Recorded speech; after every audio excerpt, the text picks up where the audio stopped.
Hello everyone, and welcome back to Haunted Sleep. I know many of you tune in to these stories to help you drift off to sleep, so before you settle in, I'd love for each of you to leave a comment sharing where in the world you're listening from. And if you're enjoying the episodes, don't forget to give a like and subscribe to the channel. Now let's get comfortable, relax, and begin.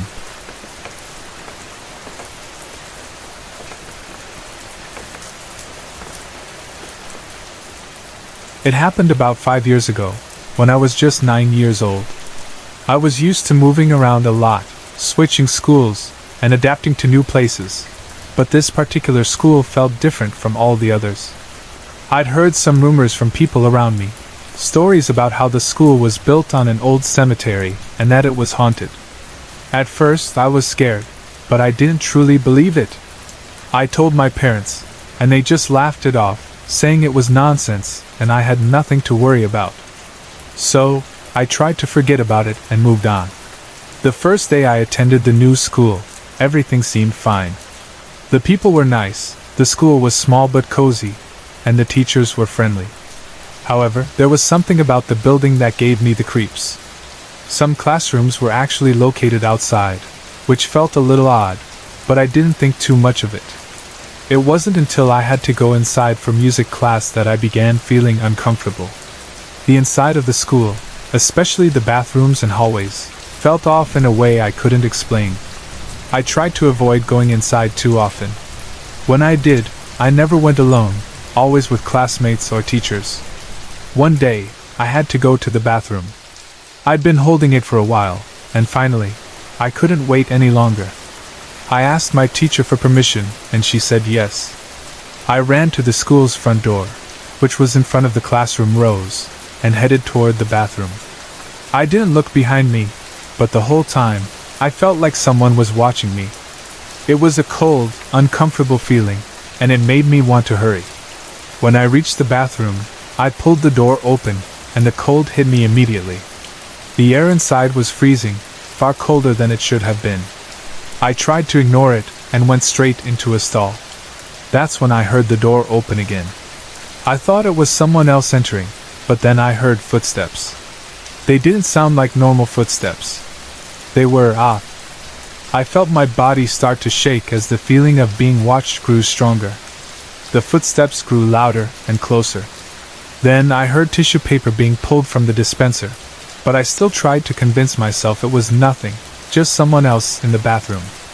As I was about to leave the stall, the noises stopped, and everything went completely silent. It felt as though whatever was in there with me had vanished. I quickly opened the door and ran out, slamming it against the wall as I did. But then, something happened that froze me in my tracks. I saw a white flash. No, not just white, but a mix of colors. And it zipped past me so fast that I didn't have time to make sense of it. It felt like ice-cold air swept over me, and I was left shivering.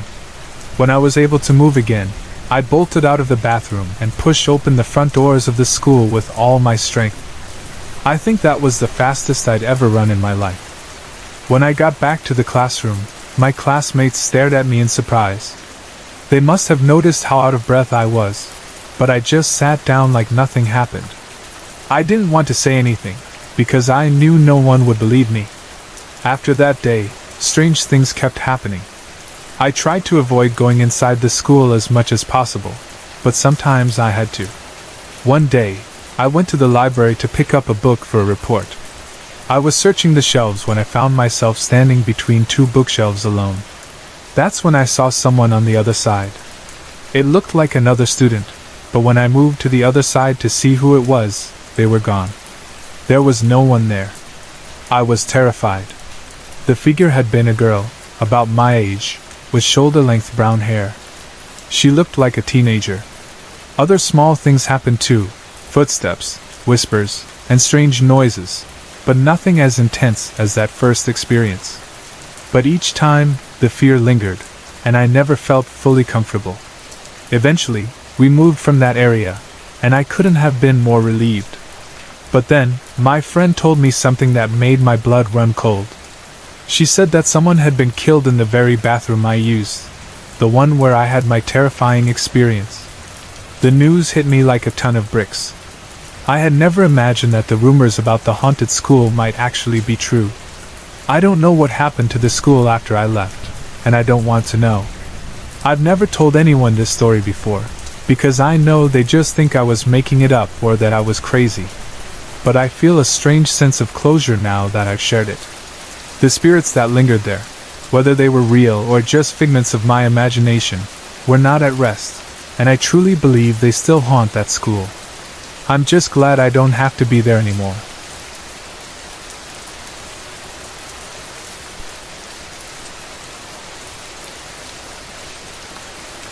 It was supposed to be a fun slumber party with my friends, but that night turned into something none of us would ever forget.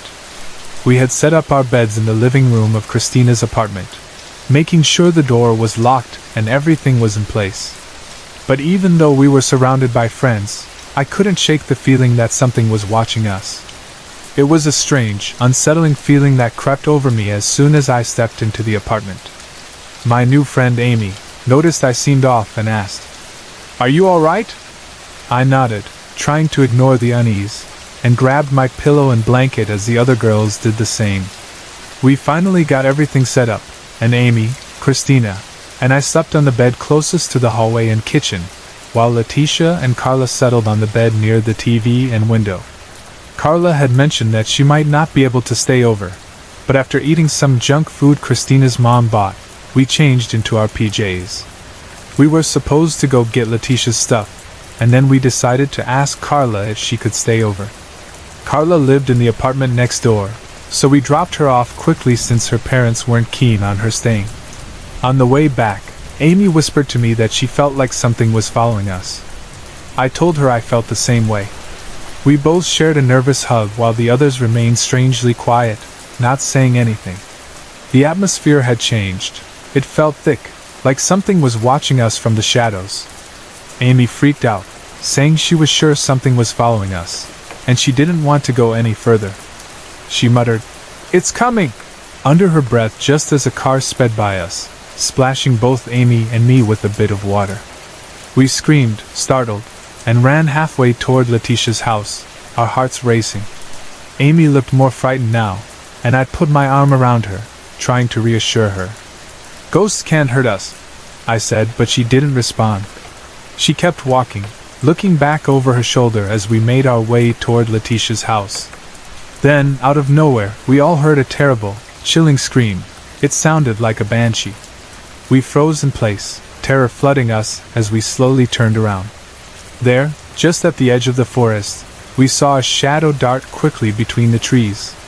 At that moment, we didn't know what it was, but we were all too frightened to ask. We didn't speak as we quickened our pace, each of us holding our breath. When we finally got Letitia's stuff, I was nearly attacked by a small cat, but I barely noticed as the fear still gripped me. We walked back to Christina's apartment, still feeling like something was following us. But as the night went on, we tried to push the feeling aside. Carla was waiting outside Christina's apartment, bags in hand, like nothing had happened.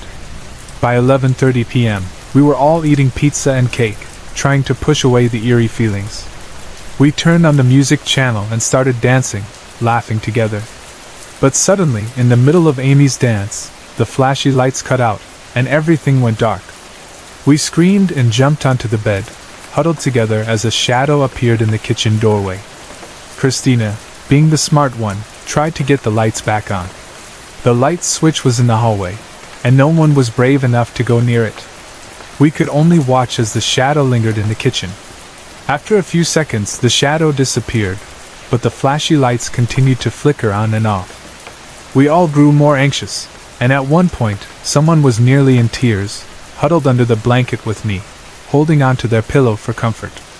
In a burst of courage, Letitia jumped up and ran to the hallway, turning on the light.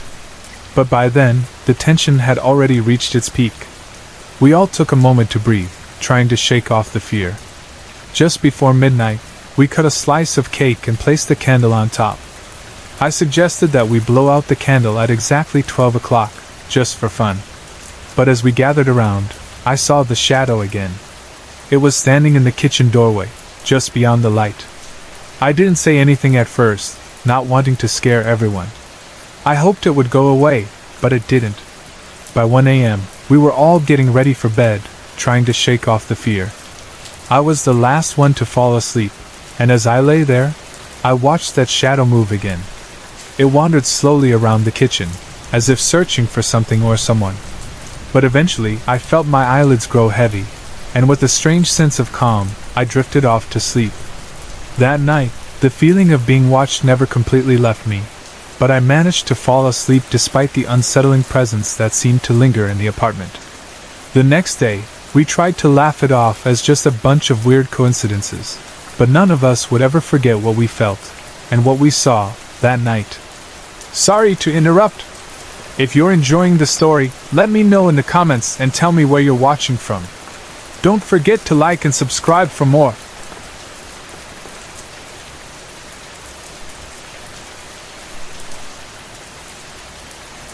It's hard to talk about my dogs, Charlie and Cindy, without getting emotional.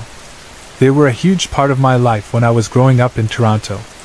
Charlie, especially, was my best friend. He was there for me through thick and thin, listening to my secrets, my joys, and my sorrows.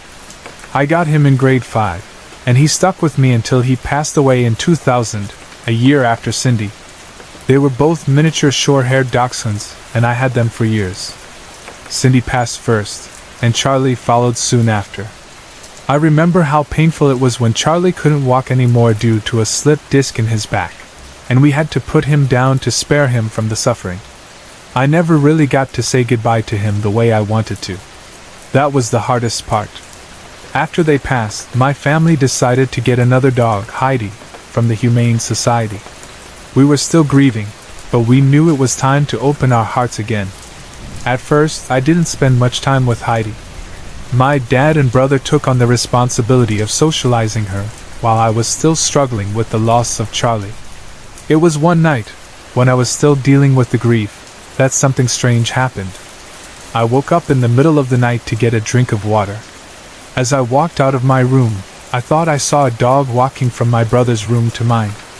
I paused for a moment, and realized the door to my parents' room was still closed, and Heidi wasn't allowed to go down the stairs by herself. As I returned to my room, I swear I saw Charlie lying on my bed, just staring at me. I was half asleep, so I wasn't sure if I was dreaming, or if he was really there. But I wrote it down in my journal, which I kept for strange or unexplained events. The next day, I was sitting alone with Heidi on my lap, when I thought I heard the familiar sound of Charlie or Cindy's collars jingling as they walked down the stairs. It was a quiet sound, but it was unmistakable, and it sent a chill through me.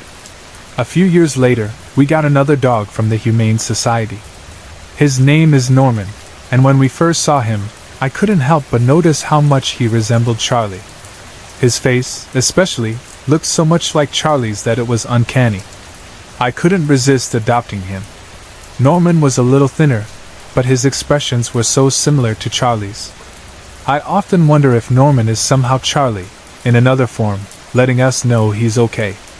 It's been 4 years since we brought Norman home, and I still catch myself thinking about that question, especially on days when I'm feeling down. Sometimes, when Norman and Heidi sleep beside me, I still hear faint sounds in the hallway, footsteps, the soft clinking of collars. It's as though Charlie and Cindy are still with me, watching over me. I often think about the times when I didn't hug Charlie goodbye. I didn't know how to at the time, and I regret it now. When we took him to the vet for the last time, I was uncomfortable with the idea of holding him, but now I wish I could have given him one last hug. The strange occurrences didn't stop after that.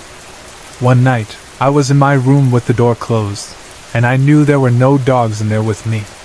Yet I distinctly felt as though either Charlie or Cindy was sitting at the foot of my bed, just like they used to. I woke up and looked around, but there was nothing there. I didn't feel afraid though. It was a familiar comfort. The last time that happened was in 2004, and since then, I haven't felt their presence as strongly. I still find myself thinking about them, Charlie, Cindy, and even Norman, who feels like a little piece of Charlie's spirit. I've shared my experiences with close friends, and it's always hard not to get emotional. It's not just the memory of my dogs, but also the memories of my high school friend who passed away in 2005. I'll share her ghost story another time, but the point is, I've had many experiences with loss and the spirits of loved ones. Lately, though, I've been feeling like I'm the only one who notices the strange things happening around the house.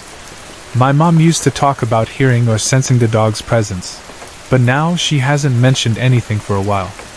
I don't know if it's just me, but I still believe that Charlie and Cindy are still with us in some way. Maybe they're just watching over me, still listening to my thoughts, just like they did when they were alive. I've been reading a lot of real-life ghost stories and trying to connect the dots with what I've experienced. I know some people might think I'm crazy for still feeling connected to my old dogs or for thinking Norman might be a way for Charlie to reach out. But I don't care. The memories of them, and the strange things I still feel and hear, are just too real to ignore. Maybe one day, I'll understand more about these experiences, but for now, I hold on to the belief that my dogs, and even my friend, are still with me in some way. It gives me comfort, even if it brings tears to my eyes.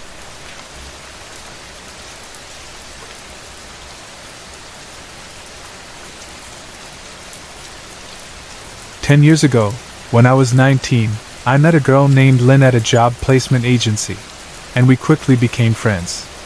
She was living with another girl at the time, but she frequently complained about her roommate, and eventually, she decided to move out and stay with me and my family. After a few weeks, we decided to get a place of our own and found a nice basement apartment. Lynn had an interest in the occult, nothing too extreme, just tarot cards, burning candles, and the like. It never bothered me, and I was pretty open-minded about it. About a month after we moved in, our landlord, Susan, came down to do laundry one afternoon. Somehow, the conversation turned to ghosts. Susan casually mentioned that she thought the place might be haunted, particularly by her deceased mother, among others. At the time, I wasn't too concerned. I didn't believe in ghosts, and the idea of the apartment being haunted didn't really faze me. 2 weeks later, around midnight, Lynn came into my room and woke me up. She was standing at the foot of my bed and said, "There are ghosts in this place, and they don't like you very much, so I would watch myself if I were you." She said it so calmly, as if she were giving me friendly advice. I was a little disturbed and confused by her words, and when she left, I decided to get up and check on her. To my surprise, she was fast asleep. I thought maybe I had imagined the whole thing, or that she was playing a prank on me. The next morning, when I asked her about it, she didn't remember saying anything. She seemed genuinely puzzled by my question. I decided to write it off as a weird dream. 3 weeks later, things took a strange turn. Lynn and I were watching TV late at night before bed. I had to get up early for work, so I decided to go to bed a bit earlier than usual. Sometime around 2 a.m., something woke me up, not a person, but something. I didn't know what it was, but I was instantly awake, filled with a deep sense of unease. It felt like I wasn't alone. I could feel it, like there was an energy in the room with me. I got up and went to the bathroom, trying to shake off the feeling. But I still felt unsettled, so instead of going back to my room, I went into the living room to watch TV. About 10 to 15 minutes later, things started to get weird. The living room suddenly became freezing cold, and I felt a rush of wind sweep past my face, as though a window had been opened. But all the windows and doors were closed. It was the middle of winter, and there was no breeze. Then I began to hear whispering. It wasn't just faint sounds. It was as though voices were circling around me, chattering in my ears, taunting me. The whispers weren't in any particular language that I could recognize, but the sound was unmistakable. It got louder and closer, as if they were surrounding me. I started to panic. I couldn't explain what was happening. Was I hallucinating? Was it my imagination? I felt trapped, as though the voices were mocking me, and the cold air continued to swirl around me. I didn't know what to do, so I did the only thing that came to my mind in that moment. I prayed. Now, I wasn't a religious person by any means, but something inside me snapped. I prayed desperately. Please, God, make it stop. I'm scared. Please make it stop. And then, just as suddenly as it had started, everything stopped. The chattering, the whispering, the cold wind, all of it vanished. I was left in complete silence, and with that silence came a wave of relief, so overwhelming that I could almost feel it physically. I was finally able to move again, and I went back to bed, almost in disbelief. I lay there, trying to convince myself that what had just happened was either a bad dream or some kind of mental trickery. But the fear lingered. I woke up at 5 a.m., rushed to get ready for work, and couldn't wait to leave the apartment. I stayed with my boyfriend's family in the following weeks, too scared to sleep in the apartment again. Eventually, I moved back home for good. I couldn't shake the feeling that something was there, something I couldn't see or explain. To this day, I have no idea what happened that night. The whole experience still feels surreal, and I can't really make sense of it. It's one of those things that has stayed with me, and even though I don't know if it was supernatural or just a strange mental episode, I'll never forget how real it felt. It's the kind of experience that makes you question everything you thought you knew about the world.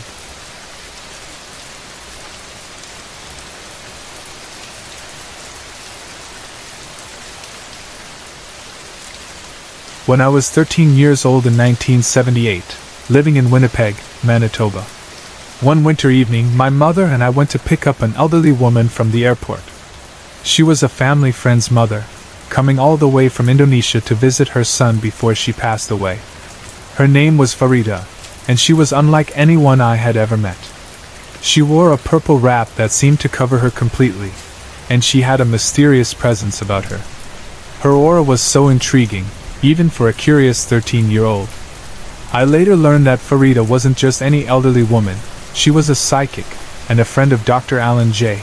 Hynek, the famous Project Blue Book paranormal investigator. Farida had experienced alien visitations herself, and she bore strange, round scars on her feet where an alien had touched her. These scars were permanent, a strange imprint of the alien's hands, leaving marks where they burned her skin. It was difficult for my young mind to process, but I believed her. After all, her presence was powerful and her aura undeniable. A few days later, she came over for dinner, and she amazed my entire family with her predictions. For instance, she predicted we would be moving to the West Coast one day. At the time, I thought it was just a vague comment, but years later, my family did end up moving to Vancouver, just as she had predicted. But it was one winter night when things took a darker turn. Farida wasn't feeling well, so we had her rest on the couch. She went to the bathroom, and suddenly shrieked, claiming she saw something in the mirror. When she returned to the couch, she lay down again, and within moments, she passed away. The image of that moment is still burned into my memory, seeing the discarded wrappings, the things left behind by the paramedics who tried in vain to revive her. My father called Dr. Hynek to break the news to him, and soon after, Farida was buried in a cemetery west of the city, in the blowing snow. Fast forward 4 years. I was 17, back in Winnipeg after having lived in Vancouver for a while, staying with my sister. It was during this time that I had one of the most inexplicable experiences of my life, one that would open my mind to the possibility of life after death.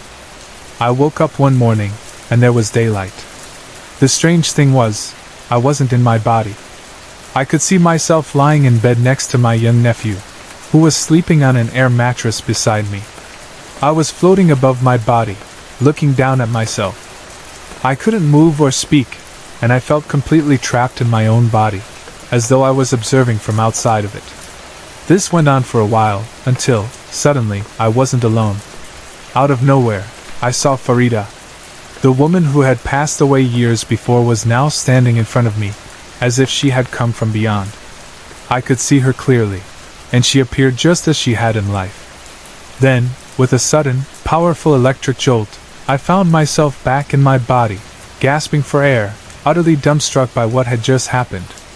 How could she have been there, with me, when she had been dead for years? I still don't have an answer, but I will never forget that moment. The strange events didn't stop there. In my mid-20s, I was living with my best friend, Michael Gulka, a guitarist, in a house near the Fraser River in Surrey, British Columbia.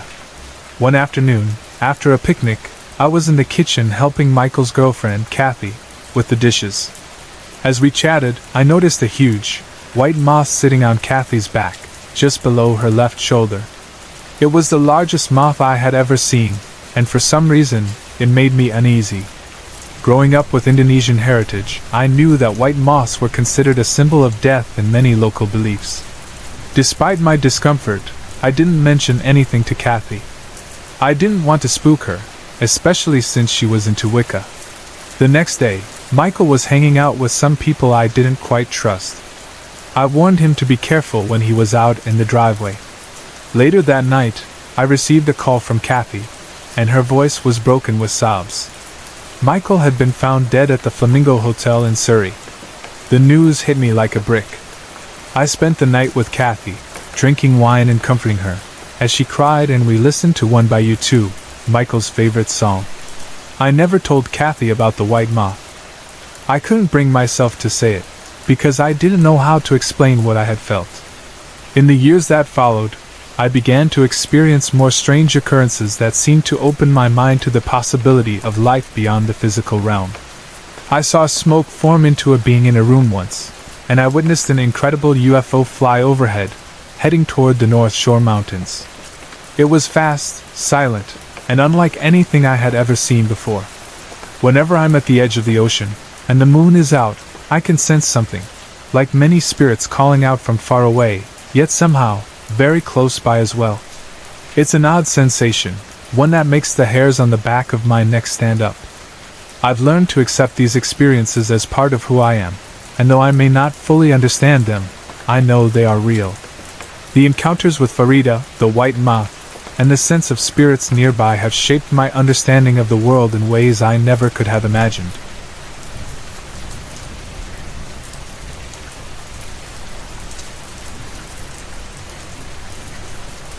I lost my mother almost 4 years ago, and her anniversary is coming up soon, on August 14th. In the weeks leading up to her death, she was heavily medicated for the pain caused by her illness. She said and did many things that could have easily been attributed to the drugs, but there are a couple of strange occurrences during this time that still stand out to me as very special, things I still think about even now. My mother was taken from us quickly, much too quickly. She didn't get the time she needed to fully accept that it was her time to go, and she struggled with a lot of anger. I had a scheduled trip to visit my boyfriend in Ontario at the time, and although my heart was breaking, my mother insisted that I go, telling me I deserved it. As much as I didn't want to leave her, I went, reluctantly. I did somewhat enjoy myself, but I suffered many panic attacks and was constantly worried about her. I spoke with her every night while I was away, and I had made it clear to everyone that my cellular phone was only for emergencies, no casual chats. The only time that phone was supposed to ring was if I needed to get on a plane immediately to be with her. She was doing okay, but when I returned, she was painfully thin, and her skin had turned yellow. Despite everything, she seemed happier, which was a bit of a relief. But her health continued to decline, and I spent many nights sleeping on the living room couch upstairs, just so I could hear her respirator. If I couldn't hear it, I couldn't sleep. That was the only sound I trusted to let me rest. As her death approached, she was heavily medicated to ease the pain of the cancer, and one afternoon, I was lying beside her in her room. She had a slight smile on her face as she stared at the television, seemingly in a peaceful, drugged haze, waiting for her next iced cappuccino, which my father would bring to her 3 times a day. But then something strange happened. She suddenly stopped looking at the television and started staring into the corner of the room. She gasped softly and whispered, "Who's that?" I was immediately concerned. I asked her what was going on, and she nodded, still staring at the corner. When I asked if she was seeing something, she nodded again and whispered that it was a person. I asked if she knew them, and she cocked her head slightly, saying, "I think so." I told her it was probably someone she knew, just coming to visit her to let her know everything was going to be okay. She smiled, still looking at the corner, but after about 20 minutes, she sighed and turned back to the TV as if nothing had happened. I told my father about this later, and he was very unsettled, though he attributed it to the drugs. He seemed disturbed by it but didn't say much more. I didn't think much of it at the time, but after her passing, something happened that made everything fall into place. The morning she died, I was lying at the foot of their bed. My father was on the right side of the bed, my mother on the left, and I was sprawled out on the bench at the foot of the bed with the dog. We had all fallen asleep listening to the rain the night before. It was around 6:05 a.m. when I felt something touch the top of my head. It was a very distinct touch, one that only my mother ever did. She had a way of waking me up immediately, one that even the alarm couldn't accomplish. I was shocked, because there was no way she could have gotten up and touched me. I looked at her, and she was still laying there on her side of the bed, looking directly at me. My heart stopped. I looked at her and I asked, "Mom, is it time?" She nodded slowly, and I immediately woke my father. I ran to get the home care nurse, then grabbed my brother, and we all rushed back to her side. I lay beside her, and as she began to let go, she gripped onto me. I took her hair comb and began brushing her hair, something she had always loved. She passed away in my arms, and as soon as she did, I felt an overwhelming sensation wash over me. It was as though she had passed through me, this intense energy, something I can't explain but will never forget. It felt like her spirit had moved through me in that instant. After she passed, I desperately needed a cigarette. I couldn't bear to stay in the room with her body, even though I knew it wasn't her anymore. My father and I went out onto the deck, and the sky was pink and swirling in a way I've never seen before. It was so surreal that I honestly thought I might be tripping on some kind of drug, but my father and the neighbors, who also witnessed it, agreed. It was strange and beautiful. It wasn't just us. It was like the sky was reflecting something beyond us. A few hours later, the entire East Coast lost power. Coincidence? Maybe, but it seemed too perfect for her, given that she had always said she was going to go out with a bang. For about 3 weeks after her death, I wasn't myself. I stayed strong for the family, but something inside me had changed. I said and did things that felt out of character, things that people who were close to me noticed. One thing that shocked me the most was when I said, "M.O., I don't want them to see my body." M.O. is my father, and them were my mother's sisters. I couldn't explain where the words came from, but they slipped out of my mouth, and it terrified me. I ran downstairs, trying to regain my composure. The day of the funeral was hard, and while I was sharing the story of my mother seeing someone in the room with me, my aunt revealed something chilling. That very day, at nearly the same time my mother had seen the figure, her uncle, my great-uncle, had passed away in his sleep. I truly believe that the figure my mother saw was someone coming to guide her, to let her know she would be just fine on the other side. These events were life-changing, and I still reflect on them often. My mother's passing was deeply painful, but there was something so comforting in knowing she was not alone in those final moments. She had a visitor, and I believe that visitor was there to help her transition, to reassure her that everything would be okay. Even now, I find peace in that thought, and I cherish the strange, mysterious experiences that brought me closer to understanding the other side.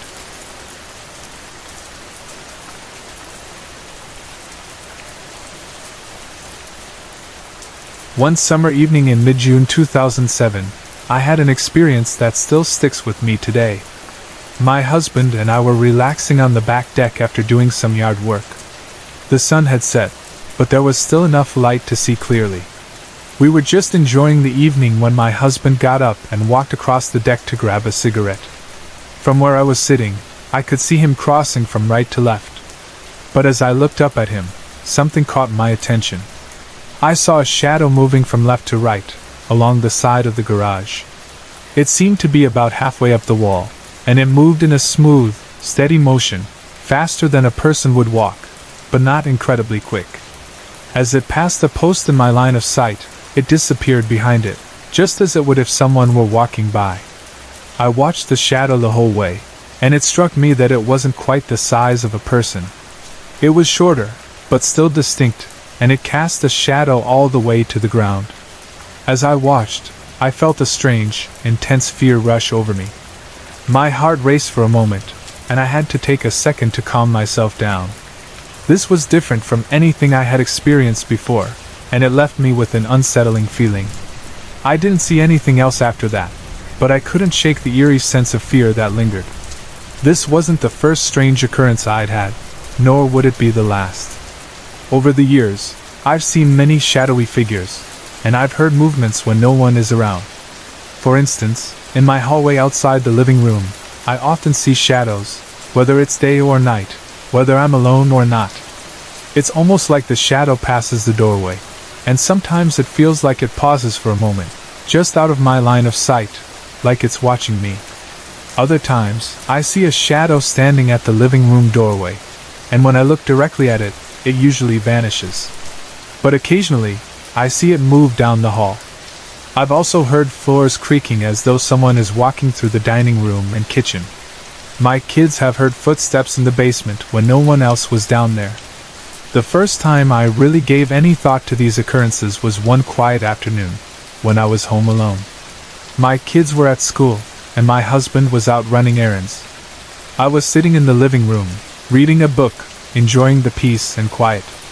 Then I heard footsteps, someone walking through the dining room and into the kitchen, which connects to the hallway and living room. I thought it was my husband, but we have an alarm system, and it makes 3 beeps when the door is opened and closed. I hadn't heard those sounds, which struck me as odd. I thought maybe I had been too absorbed in my book to notice. I figured he must be in the kitchen, but it was strange that I didn't hear the usual sounds of the fridge opening or water running. I waited for him to pop his head around the corner to say, "Hi," as he usually does when he comes in. But after a few minutes, my curiosity got the better of me. I got up and went to check, expecting to see him in the kitchen or living room. But when I walked through, there was no one there. I was certain he had come home, so I checked the kitchen and dining room, then walked to the back door and opened it to see if his van was in the driveway. When I opened the door, the alarm made its usual 3 beeps, and I saw that his van wasn't in the driveway. I closed the door and heard the 3 beeps again. The sounds I had heard earlier, the footsteps, moving through the dining room and living room, hadn't been made by anyone in the house. I couldn't explain it, but the experience left me feeling uneasy. It was as if the house was playing tricks on me, or as if something was trying to get my attention. I didn't think too much of it at first, but the more things like this happened, the more I started to question what was really going on in that house.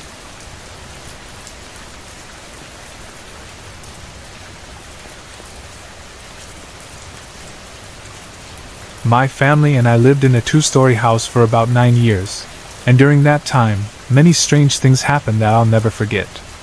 When we first moved in, my brothers were playing around the house, racing each other up and down the stairs. They slipped on the last step and ended up sitting there, laughing. That's when they noticed something odd.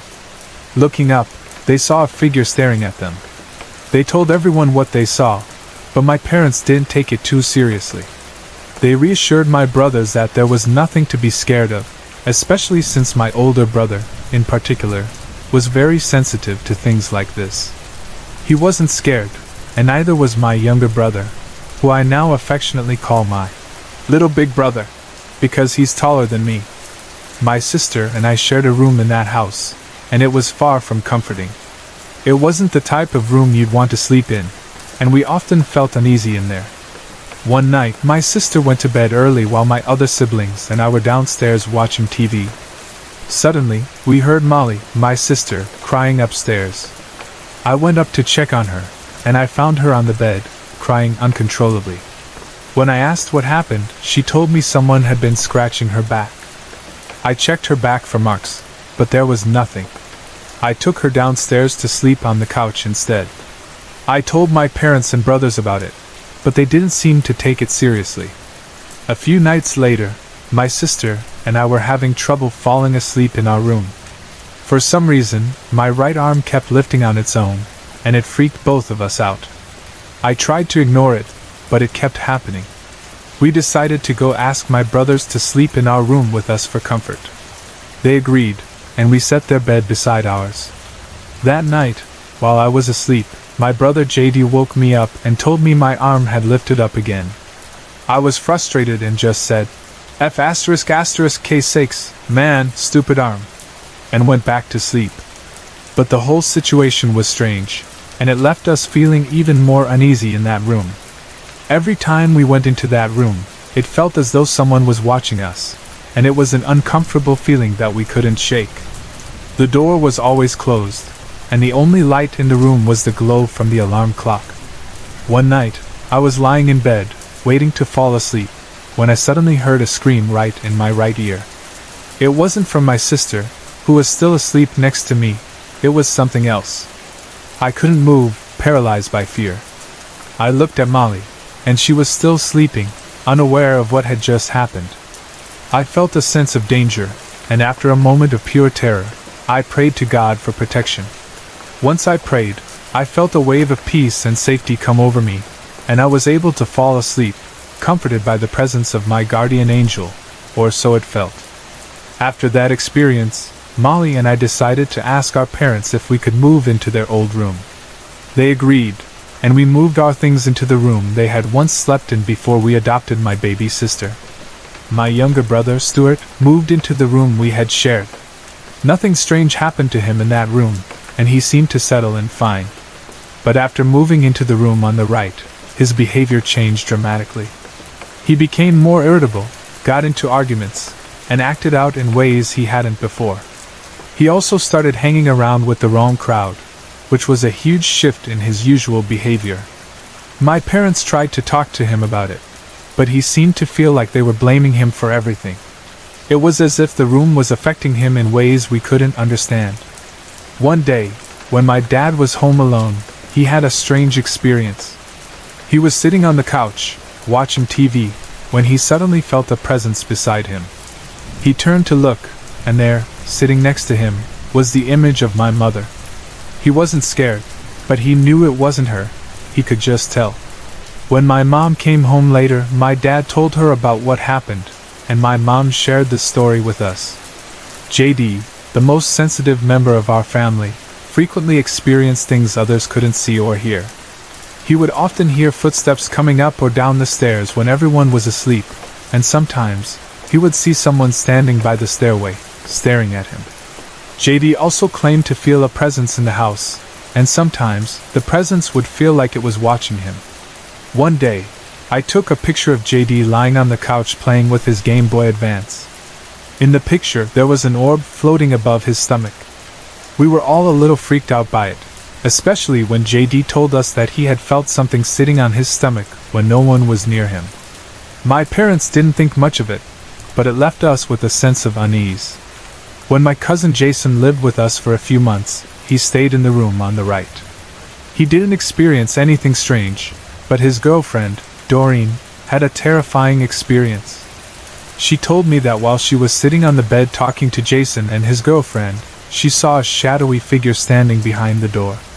The door was open, as my mom preferred it that way, but Doreen saw someone standing there, just staring at her. The figure disappeared, but Doreen was understandably scared. She said the presence felt wrong, like it didn't want her there, especially since it had been focused on her. That made me believe that the spirit in that room had a particular hostility toward women. One day, a few of my cousins, my sister, and some friends were watching the movie Cabin Fever in the same room. One of my cousins felt the bed move down, and when they looked, they saw that no one was sitting beside them. Then, another cousin felt someone tap them on the shoulder on both sides. They were scared but didn't say anything to avoid drawing attention to it. Later on, they decided to ignore the whole thing and continue watching the movie. There was one more strange incident that happened while my Uncle Floyd and his girlfriend were house-sitting for us. My uncle's girlfriend, while in my parents' room, claimed to have been speaking to an old man who was sitting on the floor beside the bed. When my uncle asked her who she was talking to, she said the old man had been there, but when my uncle looked, there was no one there. She was frightened and decided to sleep with my uncle for the rest of the night. They moved to my grandma's house the next day, and when we came home, they told us what had happened. We weren't really bothered though, because the room always felt comforting to us. But I think the old man who had died in that room just didn't want to cause harm. He was just there, lingering. Throughout our time in that house, there were many strange things that happened, some of which we couldn't explain. It became normal for us, but that doesn't mean it didn't leave an impression. Whether it was spirits lingering or something else entirely, we learned to live with it. The house and its eerie occurrences became part of our story, and no matter where we go, we'll always remember the strange things that happened there.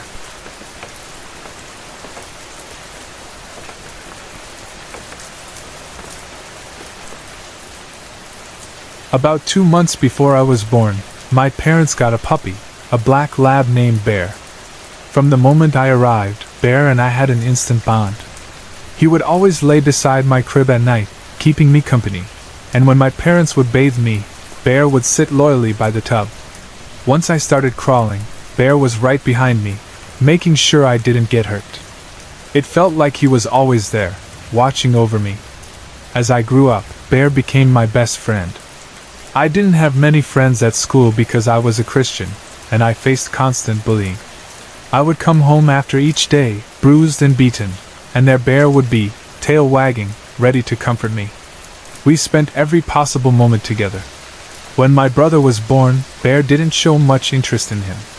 Bear made it clear he was my dog, and that was fine with me. But as time passed, Bear grew older, just like me. On my 10th birthday, Bear became very sick. It was in the middle of my party when my dad came inside, holding Bear in his arms. He looked at my mom and said, "Steph, can you take the kids home? I'll meet you at the vet with Marshall." I looked at Bear in confusion. His mouth was foaming, and his breathing was labored. Now, looking back, I realized he was convulsing. It was so hard to watch. I ran to put on my shoes, and my dad and I rushed Bear to the pet hospital. I could barely keep my eyes off him as we drove. He was still breathing, but his eyes were glazed over, his body limp. At the vet, they took him right in. The vet told us that Bear needed to stay overnight for tests and x-rays, but I couldn't sleep a wink that night. I kept thinking about my best friend, hoping he'd be okay. The next day, the vet told us that Bear had a brain tumor that was causing hemorrhaging. They were going to do everything they could to save him, but there wasn't much hope. A week passed, and Bear showed no signs of improvement. The vet told my parents we could take him home for one last day. At the time, I didn't know it was his last day. I thought he was coming home to stay. We took him outside to the backyard, and I lay with him on a blanket. I remember saying, "No matter what happens, I'll always love you." I felt so relieved to be spending time with him again, thinking that maybe he'd pull through. The next morning was one of the hardest days of my life. I woke up, went to the kitchen, and noticed that Bear's bed was empty. I asked my mom where he was, and she sat me down, gently telling me that my dad had taken him to the vet to have him put down. I couldn't understand. I thought he was getting better. Why was he gone? I was devastated. I cried for hours, heartbroken, confused, and overwhelmed with grief. The next day, we had a small funeral for Bear in the backyard. We planted a tree, laid flowers, and buried his favorite bone, along with spreading his ashes. But even after the ceremony, I still felt this aching emptiness in my heart. That night, I couldn't sleep. I lay awake, crying, my heart still heavy with the loss of my best friend. I decided to get up and get a glass of water. When I walked into the kitchen and turned on the light, I froze. There, in front of Bear's old bed, was his spirit. He was holding his favorite bone and wagging his tail, looking just as happy as ever. He dropped the bone onto the floor. It didn't make a sound, but then nudged it toward me as if to say, "Play with me, buddy!" I walked over to pick it up, but before I could touch it, both Bear and the bone disappeared. I fell to my knees, sobbing uncontrollably. My parents rushed in, and they helped me up, letting me sleep in their room for the rest of the night. Since that night, I've experienced moments, no matter where I've lived, when I catch a glimpse of Bear's spirit, wagging his tail, letting me know he's still there. I've come to believe that he's telling me that we'll be reunited again one day.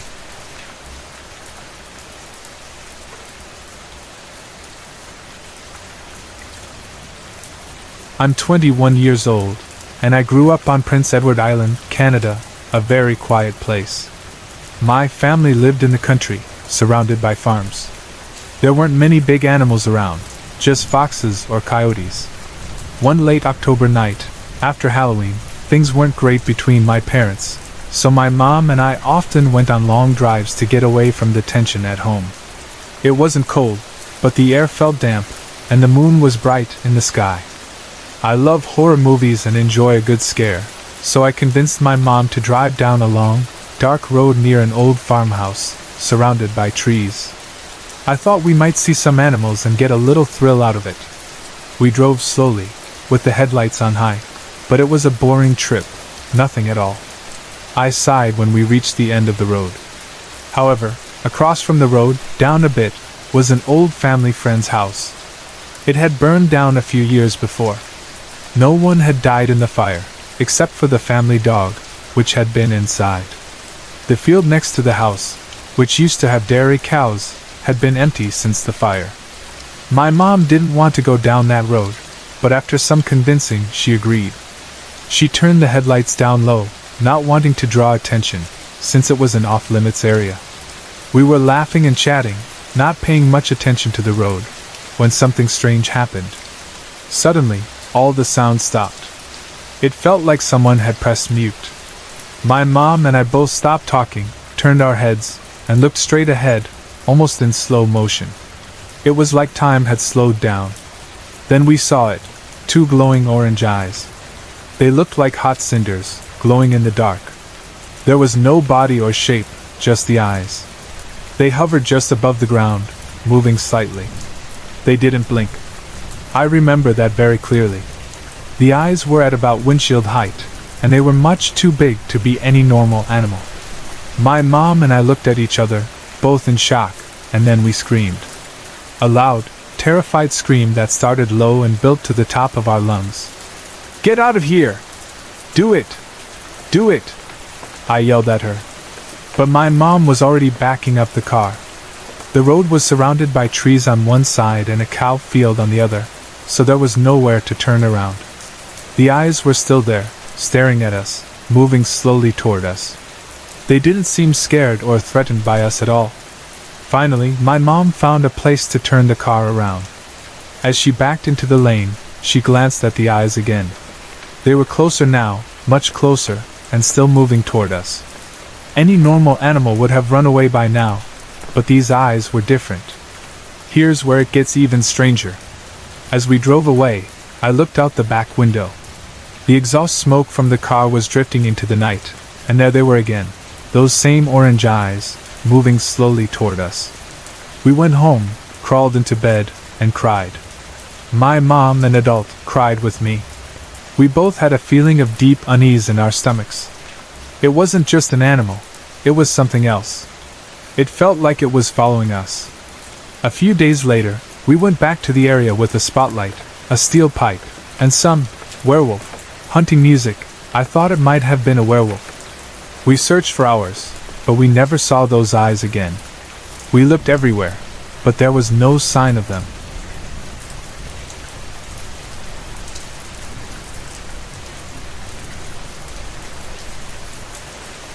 In 1997, my family and I moved into a lovely home in Edmonton, Alberta, Canada. The house was in a great location, in a nice neighborhood. Since moving in, we've had many ghostly experiences. I've been sensitive to the paranormal since childhood, and my mother has psychic abilities. My father's great-grandmother was a witch, though my dad doesn't have any special powers. The first experience I remember happened less than a year after we moved in. My cat was standing on a ledge that overlooked the basement. The cat was staring intently at a spot in the basement with wide eyes. Suddenly, a piece of the stucco ceiling in the basement fell down and launched upwards, hitting the cat in the head. It seemed more like a warning than an attack. My mother and our neighbor also saw the strange event. At first, the ghost seemed angry, but over time, it has calmed down. However, there's always been some paranormal activity in the house. Since 2004, I've had more experiences, as I live in the basement. One day, I was sitting at my computer when I heard footsteps coming down the stairs to the basement. They seemed to be heading to my room. The steps sounded just like my dad's. Sometimes he plays tricks on me, so I jumped on my bed to get a better view, expecting to be startled. But when I looked, there was nothing. I went out into the hallway and found my dad relaxing upstairs, far from the basement. A few weeks later, I had another strange experience. I had an empty can of pop on my computer desk. While I was sitting there, the can suddenly tilted and stayed at an unnatural angle. I tried to figure out how it happened, knocking the desk, blowing on the can, even trying to make it balance. But no natural explanation came to mind. I also do independent ghost investigations, especially in my own home, since there are always orbs, hundreds of them visible on camera every evening. One day, while filming, unfortunately with the record button off, I was watching the orbs move. I noticed something even stranger. Behind the bar in the basement, I saw a glowing light opening in the wall. It was about the size of a microwave, and the light seemed to drain my energy when I looked at it. I felt completely exhausted, almost like the beings inside the light thought I was a strong enough medium to interact with. Since then, the house has been quieter, but we still experience some minor things. We hear the meows of a phantom cat all over the house. There's also a watcher, in the upstairs master bedroom, a cat that roams the house, and at least 2 or 3 spirits in the basement. Over time, they've become comfortable with us.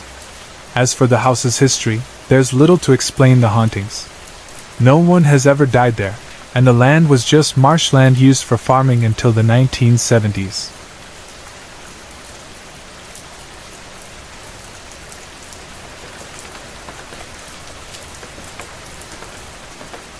I moved into an apartment in a historical district of an old city.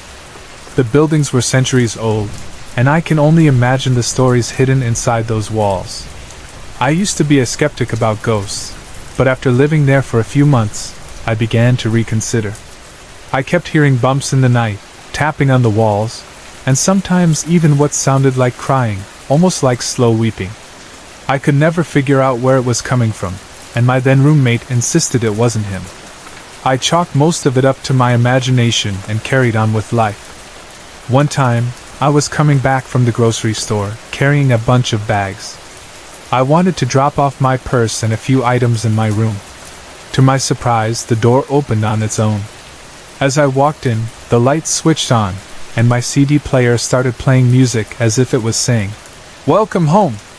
I wasn't scared, just a little weirded out, but I told myself it was just old wiring or a glitch with the electrical system. I'm still not sure if that's all it was. Then came an incident that was a little more unsettling. I was sitting on the couch, watching TV, when I heard rattling at the door. At first, I thought it was my roommate who had forgotten his keys. I went to let him in, but as I approached, the rattling stopped. Suddenly, I had this strange feeling in my stomach. It wasn't fear exactly, but something told me something wasn't right, almost like a gut feeling. I realized I hadn't heard anyone coming up the stairs, which was odd because the stairs were really loud. To be safe, I locked the chain on the door, we didn't have a peephole, and opened it. No one was there. I was a little relieved but still confused. Then I noticed the door had rattled so much that I had to screw it back on. It's been broken ever since. But the really creepy part came later. I stayed in that apartment for several years, going through different roommates. I eventually told one of my later roommates, Stacy, about some of the things that had happened. She was interested, but didn't fully believe in it until her first night in the apartment. The next morning, she told me what had happened. Apparently, after a long day of moving in, she took a shower. She asked me if I had been in the bathroom with her, maybe brushing my teeth. She said she heard a young girl's voice singing and saw a shadowy figure, which she assumed was me, walking by the frosted shower door. When she got out, she checked my room, but I was fast asleep, having been in bed for hours. I've never sleepwalked, and I definitely wasn't in the bathroom. A few years later, my boyfriend Aaron stayed over. I hadn't told him about Stacy's experience, knowing he would probably brush it off. At that point, Stacy had already moved out. I was sitting on my bed, which was directly opposite the bathroom, while Aaron was getting ready. I could see him through the open door of the bathroom. He was brushing his teeth, and we were talking, but I couldn't understand him because he was speaking too softly. Then, when he finished, he closed the mirrored medicine cabinet. After a few seconds, I saw the color drain from his face completely. He looked at me, then looked back at the mirror, and slowly walked over to me. He told me that while he was brushing his teeth, he heard a young girl singing in the bathroom. When he closed the cabinet, he looked in the mirror and saw me standing behind him. But when he turned around, I was across the hall, sitting on my bed. He had never been that scared in his life. I've never seen this copycat image of myself, and I'm glad for that. I looked up doppelganger online, and it's apparently an omen of death. But I find it strange that both Stacy and Aaron had the exact same experience, even though I never told them about each other's encounters. It was exactly the same. On a related note, a colleague of mine who's into ghost hunting and the occult said that I have the brightest aura she's ever seen. She did my numerology and said I'm a 9, which means I have an old soul, and that I might be more prone to these kinds of experiences. I thought it sounded like nonsense, but there's one thing that's strange. I can't wear wristwatches. They either go too slow or too fast. My mom has the same issue and thinks it's because of some kind of electrical charge in the blood or iron levels.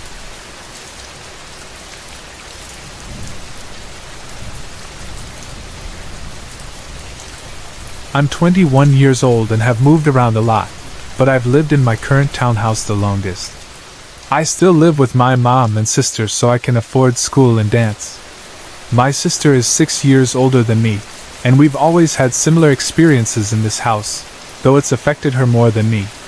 Our townhouse has 3 bedrooms and a bathroom upstairs. My mom's room is at the top of the stairs, and my sister and I share rooms at the other end of the hall. The top of the stairs, near my mom's door, has always been very active. My sister's door faces it, and she keeps it open at night. I used to have dreams where the hall light would turn on, and my mom would call me to turn it off. In the dream, I'd dread stepping outside my room, and when I did, I'd feel a sense of maliciousness. I'd wake up with that same feeling, so I'd switch my light on. After that, I'd hear floorboards creaking or shuffling in the hall. There's been other odd things, too. The stereo turning on full blast, new guitar amps cranked up while I was playing, and even the TV turning on and off. We've also seen flying orbs, and once, something black flew over my head and landed behind me. I heard it land, but when I turned, nothing was there. My mom believes there are entities in the house, some that just pass through and others that stay. One memory from when I was around 10 or 11 stands out. My sister and I were watching TV when I suddenly smelled lilacs or a strong flower scent, which was strange because it was winter and the windows were closed. I asked my sister if she smelled it, and she didn't. But after a moment, she started to smell it too. We both laughed about it, thinking it was just a nice-smelling ghost. But then, not long after, a rotten smell filled the room. We both smelled it, and it was just as quickly gone as the floral scent had been. A few minutes later, a light flew out of the room. A few more unsettling things happened. Once, while I was in high school, I was sitting at the computer in the living room when I suddenly felt panic and confusion. I turned and saw a teenage boy sitting on the floor next to me, looking up at me. I felt sad, but I didn't want to hang out with a creepy ghost, so I asked him to leave. I ran upstairs to tell my mom, and he never appeared again. There were also times when I saw big dogs in the basement, heard whispers in my ear, or saw figures running up the stairs. My mom had an ongoing issue with these dogs in the basement, and eventually, she and my aunt did something down there, but the dogs never came back. There are also stationary entities. One of them is a calm presence, a tall native man with long black hair, who usually visits when I'm settling into bed. Sometimes I feel a coldness, like a deep chill on my skin, especially near my face or hands. I've seen him a few times late at night or early in the morning, and I don't mind him being there. Another presence is an old woman. I'm not sure if she's the same entity or a different one, but she's not welcoming. She whispers in my ear from time to time, which scares me. I've seen her out of the corner of my eye, especially when I'm dancing in the basement or playing guitar in high school. Her whisper is loud, and you can feel her standing next to you. There's also an angry, malicious presence. I often feel it near the top of the stairs at night. The hallway is never quiet, and sometimes, when I look out my door, I see things moving around. I keep my door open for my old cat to come in and out, so I'm always aware of what's going on in the hall. The most unsettling experiences happened in my room. When my cat wouldn't sleep with me, I knew something creepy was about to happen. One night, I woke up to the sound of shuffling in my room. I didn't want to move, but finally I sat up and saw movement that I thought was my cat. But it disappeared into the wall. I lay back down, but the shuffling continued. I decided to leave and sleep in my mom's room, but when I got up, I bumped into something solid. It wasn't my stool, which had never been beside my bed. I felt overwhelmed and almost started crying. My mom said I could sleep wherever, but when I went back to my room, I felt that same creepy sensation. I realized whatever I had bumped into wasn't my stool. The second incident happened about 6 months ago when I was living part-time with my ex-boyfriend. I hadn't been home for a while, and when I returned, the room felt weird. My cat refused to sit on my bed, which made me feel even stranger. That night, I had a dream where I was sitting on the edge of my bed, playing my bass. In the dream, it felt like something was watching me from behind. The same creepy feeling came back, and I woke up still feeling uneasy. I thought I saw something black moving around the foot of the bed. I thought it was my cat, but she wasn't there. I watched the blankets move, as if something was walking on them, but when it got near my thighs I ran out of the room. After that, I stayed away for a while, but when I came back, I rearranged my room. The activity lessened, and my cat started going into my room again. Now, a few months later, the activity has returned. It's mostly just the calm presence I feel welcoming me, but sometimes it gets intense. There have been nightmares, banging noises on the dresser, computer, and stereo, footsteps in the hallway, and the doors slamming shut. It's been overwhelming, but I've started to get used to it again. At my ex's house, I had a strange dream about a figure in the bathroom, and when I woke up, I felt something on my legs. I thought it was my cat, but I remembered I wasn't at home. It was a terrifying feeling. The activity is still there at my house, getting more focused on me lately. I think it's because I'm so emotional right now, which might attract these things. I just don't want to find out if the knocking and slamming are coming from that malicious presence.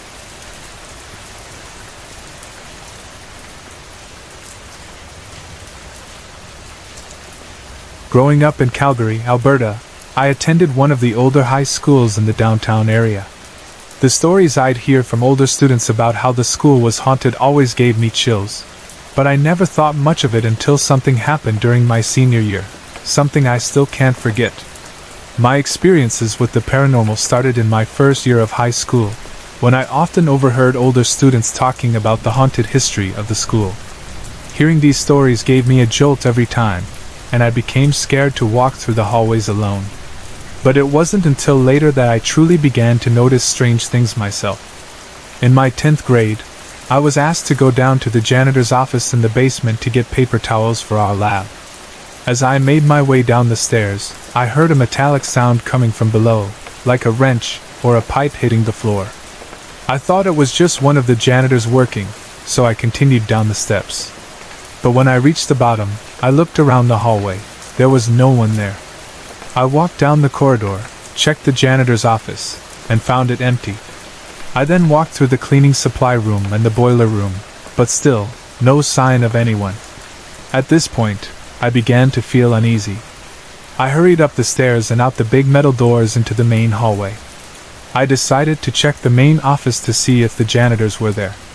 When I entered, I noticed they were in the staff room, which was visible from the office. I was left confused. Where had that sound come from?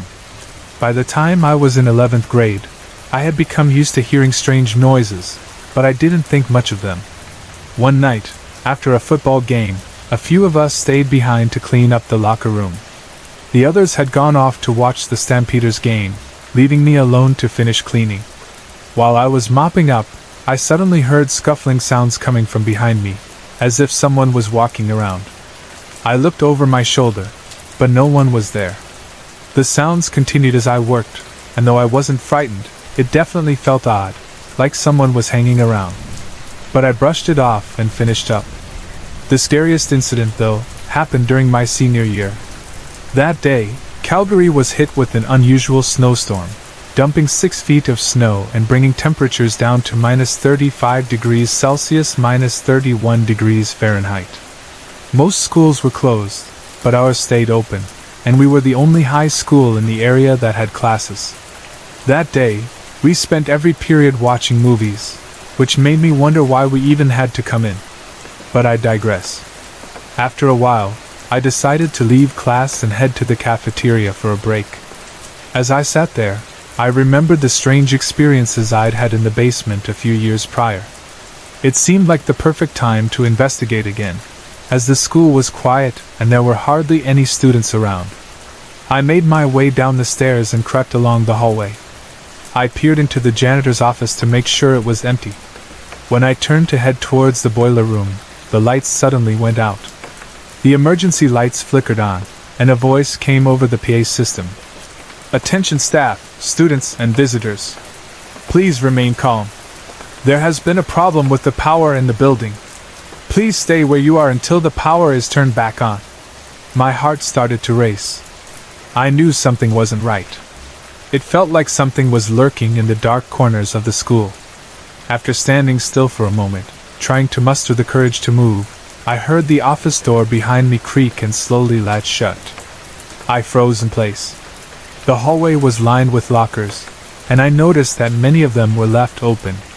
Then, one by one, the locker doors began slamming shut, randomly, with no pattern. Some slammed next to me, others at the far end of the hall. The sound echoed through the empty space. My heart pounded in my chest as I bolted toward the stairs. But just as I made it halfway up, I heard that same metallic sound from before, followed by a loud bang. I didn't stop to investigate. I ran as fast as I could, my mind racing. I reached the top of the stairs, bursting into the main hallway, and collapsed at a table to catch my breath. When I looked down, I realized in horror that I had wet myself from the sheer fear of it all. I was mortified. Here I was, the captain of the football team, and I had just pissed myself from fear. I ran to the locker room, changed quickly into sweatpants, and left school as fast as I could. I couldn't get out of there fast enough. To this day, I don't know what caused that experience. Was it just my mind playing tricks in the dark, or was there something genuinely supernatural in that old school? The power outage, the slamming lockers, and the eerie feeling that something was watching me all seemed too real to be a coincidence. It's an experience I still can't explain, and one I'll never forget. Every time I think back to that day, I still get a chill running down my spine. Whatever it was clear to me that there was something strange about that school. Whether it was a ghost or just the result of an overactive imagination, I'll never know. But I definitely learned to trust my instincts when it came to that place.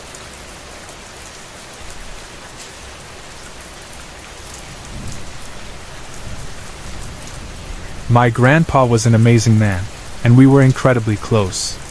From my earliest days, he was always there for me, taking me on long walks that often ended with a trip to the park or an ice cream shop. We even had our own secret park, a secluded spot at the end of a dead-end street, surrounded by trees, where we would go just the two of us. As I got older, Grandpa's health began to decline, and he could no longer join me on our long walks. But we'd still spend hours together in his garage or basement, talking about everything. I loved him so much, and his health decline hit me hard. Last December, I got the shocking news that Grandpa had suffered a stroke and was in the hospital. I was 800 kilometers away at school, but I had a plane ticket home as soon as my exams were done. It was the week of my exams, and 3 weeks after Grandpa's stroke. He had lived longer than anyone had expected, but he was in a coma, partially paralyzed. On Tuesday night, I was lying in bed, thinking about Grandpa, and I started talking to him in my room. I told him how much I loved him, how I missed him, and I said my goodbyes. I didn't know at the time, but that night, my family had gathered at Grandpa's bedside. The priest, Reverend Paula, said she couldn't understand why he was holding on, like he was waiting for something. My mom responded, "I told him Kate would be home on Thursday. Maybe he's waiting for her." They then went to him and told him I was with him in spirit. The next day, I did my exam and went out with friends, but when I returned, my parents called. Grandpa had passed away. It was hard to comprehend. He had waited for me in some way, and I had unknowingly said goodbye to him the night before. After the funeral, and a few weeks back at school, I had a dream that felt incredibly real. I was at my grandparents' house in summer, the warmth of the sun on my skin, the smell of the flowers around me. I was cleaning out Grandpa's truck, and there were others working in the yard. I looked up and saw Grandpa walking down the street. For a moment I thought, but he's dead. Then I tried to follow him, but a figure in the yard stopped me and said, "It's not time, you can't follow him yet." I watched as Grandpa walked towards our secret park, disappearing behind the trees. I woke up the next morning, and it was the first time I truly accepted that he was gone. The next few months were tough. I was still mourning Grandpa when my aunt passed away, another aunt became very ill, and a friend of mine tragically took his own life. I was overwhelmed, and one day, while climbing the stairs back to my apartment, I smelled something that reminded me of Grandpa's garage. It was strange, but comforting. Later, as I sat at my desk, I smelled him again, his aftershave, soap, and just his scent. It was so real that I found myself sniffing around the room, confused about where it was coming from. It wasn't frightening, it felt like his presence, reassuring me. Over the next few days, I'd smell him frequently, and sometimes it felt like a hand was resting on my shoulder. At night, I would hear the slow, deep breaths of someone lying on the other side of my room, as if Grandpa was just there, sleeping. These sensations, along with the love and protection I felt, made me feel like Grandpa had come to help me through the hardest time of my life, even though I was so far away from home and my family. After about a week, I came to realize that Grandpa shouldn't feel he had to stay on Earth with me. I needed him to find peace, to move on. I whispered, "Grandpa, I love you and miss you, but I'll be alright. You don't have to stay anymore.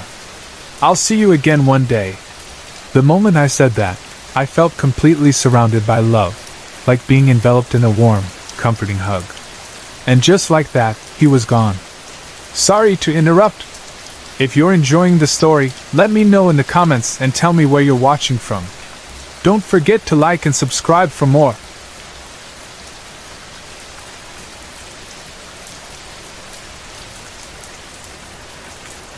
At the beginning of May, I was offered my dream summer job, working at my town's museum. It's perfect for me, as I've always had a deep love for history. The museum consists of 3 small buildings. The first building is a small one-room space with exhibits related to the town's sporting history, early settlers, and archives. It's also where the office, computer, and phone are located, so that's where I spend most of my time when I'm not giving tours. The second building is a barn, filled with old farm equipment and horse racing memorabilia. The third building, the most popular part of the museum and my personal favorite, is the log cabin. The log cabin was built in 1860 and was home to families for over 100 years. It's set up to look like a typical farm home from the 1880s. To enter, you go through the back kitchen, then up a few steps into the main room. To the right of the main room are 2 small bedrooms, and to the left is a staircase leading to the attic, which is filled with displays of old clothes. It's here, in this log cabin, that the strange happenings began. Since the museum is small, I usually work alone unless there's a big tour. On my first day, I spent some time walking through the buildings, familiarizing myself with the exhibits so I'd be ready to answer any questions. I made my way up to the cabin's attic. As soon as I entered, I was hit with a powerful smell of horses, like I had just stepped into a stable.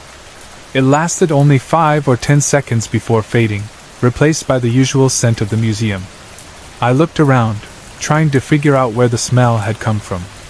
On a chair in the corner, I spotted an old blanket used for horse-drawn carriages from about 120 years ago. I picked it up, sniffed it, but it only smelled like old cloth. I thought it was a strange moment, but I had work to do, so I dismissed it for the time being.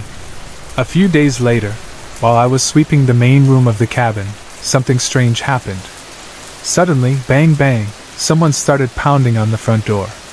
Now, the front door is bolted from the inside, and it's only open on days when there's a big tour, so there's no reason for anyone to be knocking. I went to the door and opened it, but there was no one there. A few minutes later, it happened again. Another loud bang. I couldn't find any explanation for the noise. No branches, no construction, not even a giant squirrel. There was nothing. Later that same week, as I was walking past the barn, I heard voices inside. Thinking that maybe some visitors had slipped in without me noticing, I went to check. But when I walked in, the barn was completely empty. I shrugged it off, assuming it was just my imagination playing tricks on me. But that afternoon, while I was in the back kitchen of the cabin, I heard footsteps in the main room. No one could have entered without me seeing them, so I hesitantly went to investigate. When I entered the main room, there was no one there, but I saw the feet of a woman at the top of the stairs leading up to the attic. She was wearing dark shoes and a long dress. I couldn't resist. I climbed the stairs to follow her. But when I reached the top, the room was empty. Fear overcame curiosity, and I ran back downstairs to the office, where I knew nothing strange ever happened. Since then, I haven't seen anything as dramatic, but I do still hear things from time to time, light footsteps, the faint swish of a dress, and sometimes murmured conversations. It's always when I'm alone in the museum, usually when I'm cleaning or preparing for the next tour. The sounds never feel threatening, but they are unsettling, especially in such a quiet and old place. Now, as I work in the museum until September, I'm torn between curiosity and apprehension. Part of me wonders if I'll ever learn more about the ghosts who seem to inhabit the log cabin, and another part of me just wants the strange occurrences to stop. Will I ever figure out who these spirits are? Or will the museum quiet down until the next mysterious event? Only time will tell.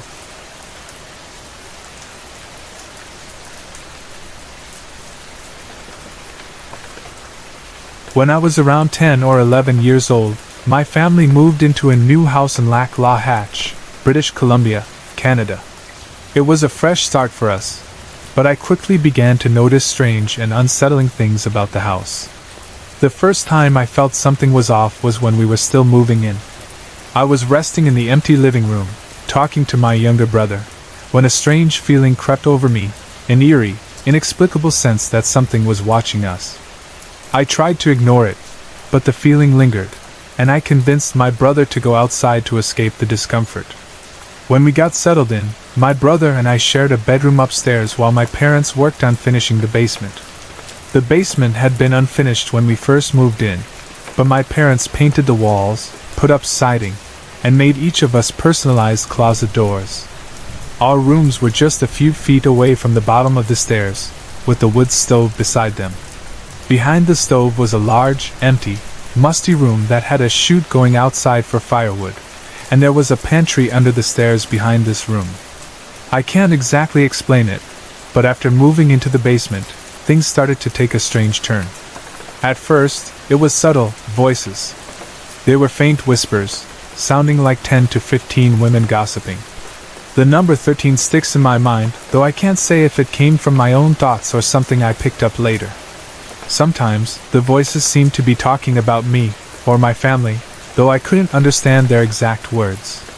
The voices seemed to come from the room behind the stove, the same room with the firewood chute and pantry. Soon, the strange occurrences escalated. I developed an intense, irrational fear that the house was going to catch fire.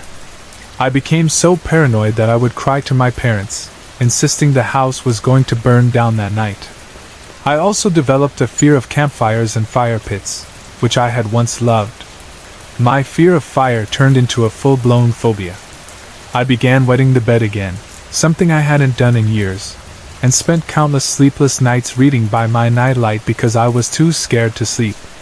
It wasn't like me at all.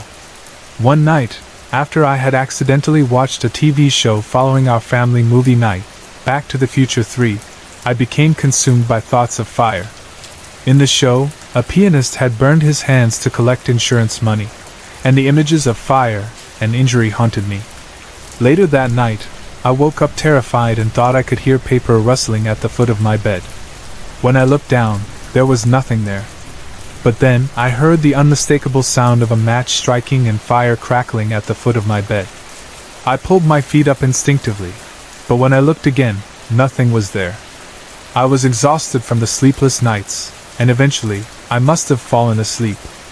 A short time later, another incident occurred that would shake me to my core. The voices had grown louder, more insistent. I tried to tell myself that it was just the sound of heat moving through the vents, or my parents talking, as they had explained to me. But then, the voices merged into one, speaking in unison, urging me to go into my brother's room and hit him. The image was vivid in my mind. I could see myself walking into his room and hitting him in the face. My brother had always been my best friend and constant companion, especially since he had developed mental disabilities. The thought of hurting him was unthinkable. But the voices persisted, urging me to do it. Torn between my love for my brother and the commands in my head, I finally worked up the courage to confront it. I walked through the curtain that separated our rooms and leaned over my brother's bed. The voices urged me again, but I gently tucked him in, kissed his forehead, and whispered, "I love you." The voices stopped that night, and they never returned. The most terrifying experience occurred when my mother asked me to go into the pantry under the stairs to grab some vegetables. The moment I stepped into the narrow room, I was engulfed by a wave of terror unlike anything I'd ever felt. The room was dim, despite the light, and freezing cold. My teeth chattered uncontrollably as I moved toward the pantry door, feeling an oppressive sense of hatred and malevolence. It felt as if something was trying to tear me apart, but it wasn't physical. It was a presence so dark that it felt like I was being flayed alive. I grabbed the vegetables as quickly as I could and bolted upstairs, my heart racing. To this day, I don't know what was in that room, but I'm sure it was something evil, something that wanted to harm me. There was one experience that wasn't as frightening. One day, while outside eating an apple, I threw the core onto the compost pile, and for the briefest moment, I heard a voice whisper, "Thank you?" It was faint, as though someone far away was speaking on the wind. It was the only positive manifestation I ever had in that house, and it was the last one. Not long after that, we moved out, though not because of the spirits. My family never acknowledged the strange occurrences, and my younger brother, thankfully, never experienced any of it. Years later, when I shared these stories, my mother and other women in my extended family admitted that they, too, had felt uneasy in the basement, especially in the areas where I'd heard the voices and near the pantry. Strangely, the men and boys didn't feel the same way, and my brother never sensed anything. It wasn't until after we moved out that I began to recover from my intense fear of fire, which eventually subsided completely. I never wet the bed again, and I started to feel like myself again. But I still wonder what happened in that house. I kept asking my mom about the woman who had lived there before us, wondering if her husband had died in the house. She told me that the elderly woman never had a husband, but I'm not sure I believe that. There are still so many unanswered questions. I would love to know the history of that house and what made it so haunted. But for now, I'm just thankful that my ghostly encounters have been much more benign since then.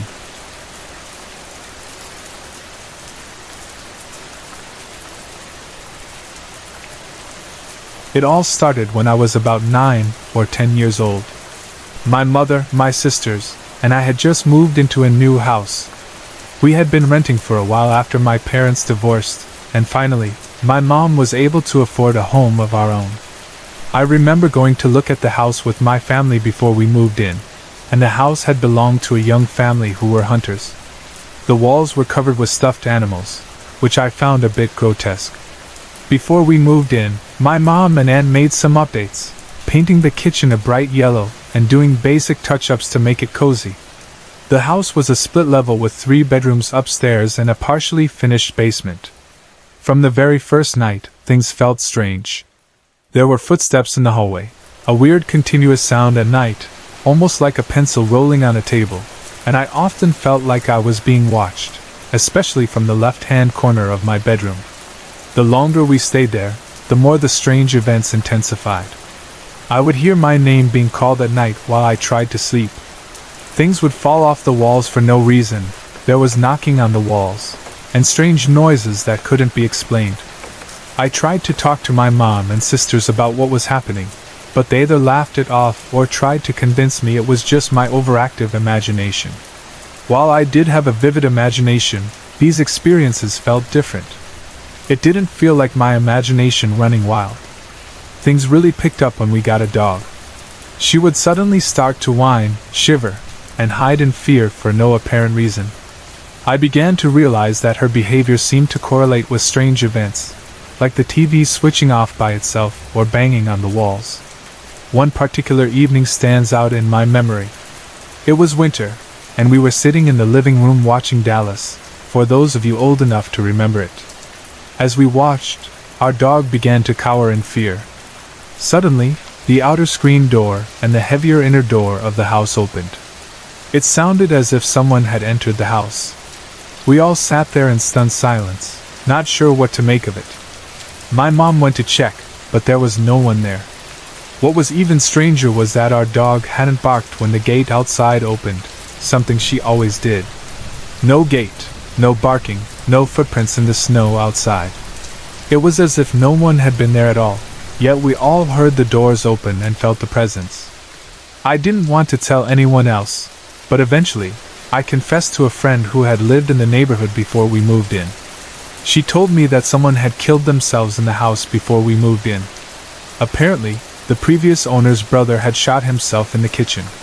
This information helped explain why my mom was able to afford the house in such a nice neighborhood, and why she and my aunt had chosen that garish yellow paint for the kitchen, to cover up the stains. When I asked my mom about this, she confirmed the death but reassured me there was nothing to fear. She suggested I was just imagining things. As time went on, the occurrences continued, and one of the most intense experiences happened when I was a teenager and had moved into the basement room that had once been my sister's.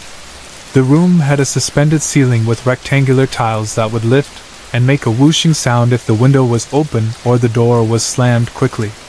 One night, I was sitting in my room with a friend when we suddenly heard footsteps coming down the stairs. We both froze, expecting it to be my mom coming to tell us to go to bed. But these footsteps just started at the top of the stairs, with no one leaving their room. As the footsteps reached the bottom of the stairs, my dog started to whine and cower under the blankets. Then, without the window being open or the door moving, the ceiling tiles lifted with a whoosh, as though someone had entered the room. My friend and I locked eyes, and all the hairs on my body stood up. It felt like electricity in the air, primal and electric, and I can't explain it any other way. Fear surged through me, and we both ran upstairs, not daring to go back down. Years later, when I was an adult, my mom finally admitted that she had experienced something there too. She had woken up one night with the intense feeling of someone staring at her, and when she looked, she saw a light, human-shaped figure quickly move across the room and disappear through the wall.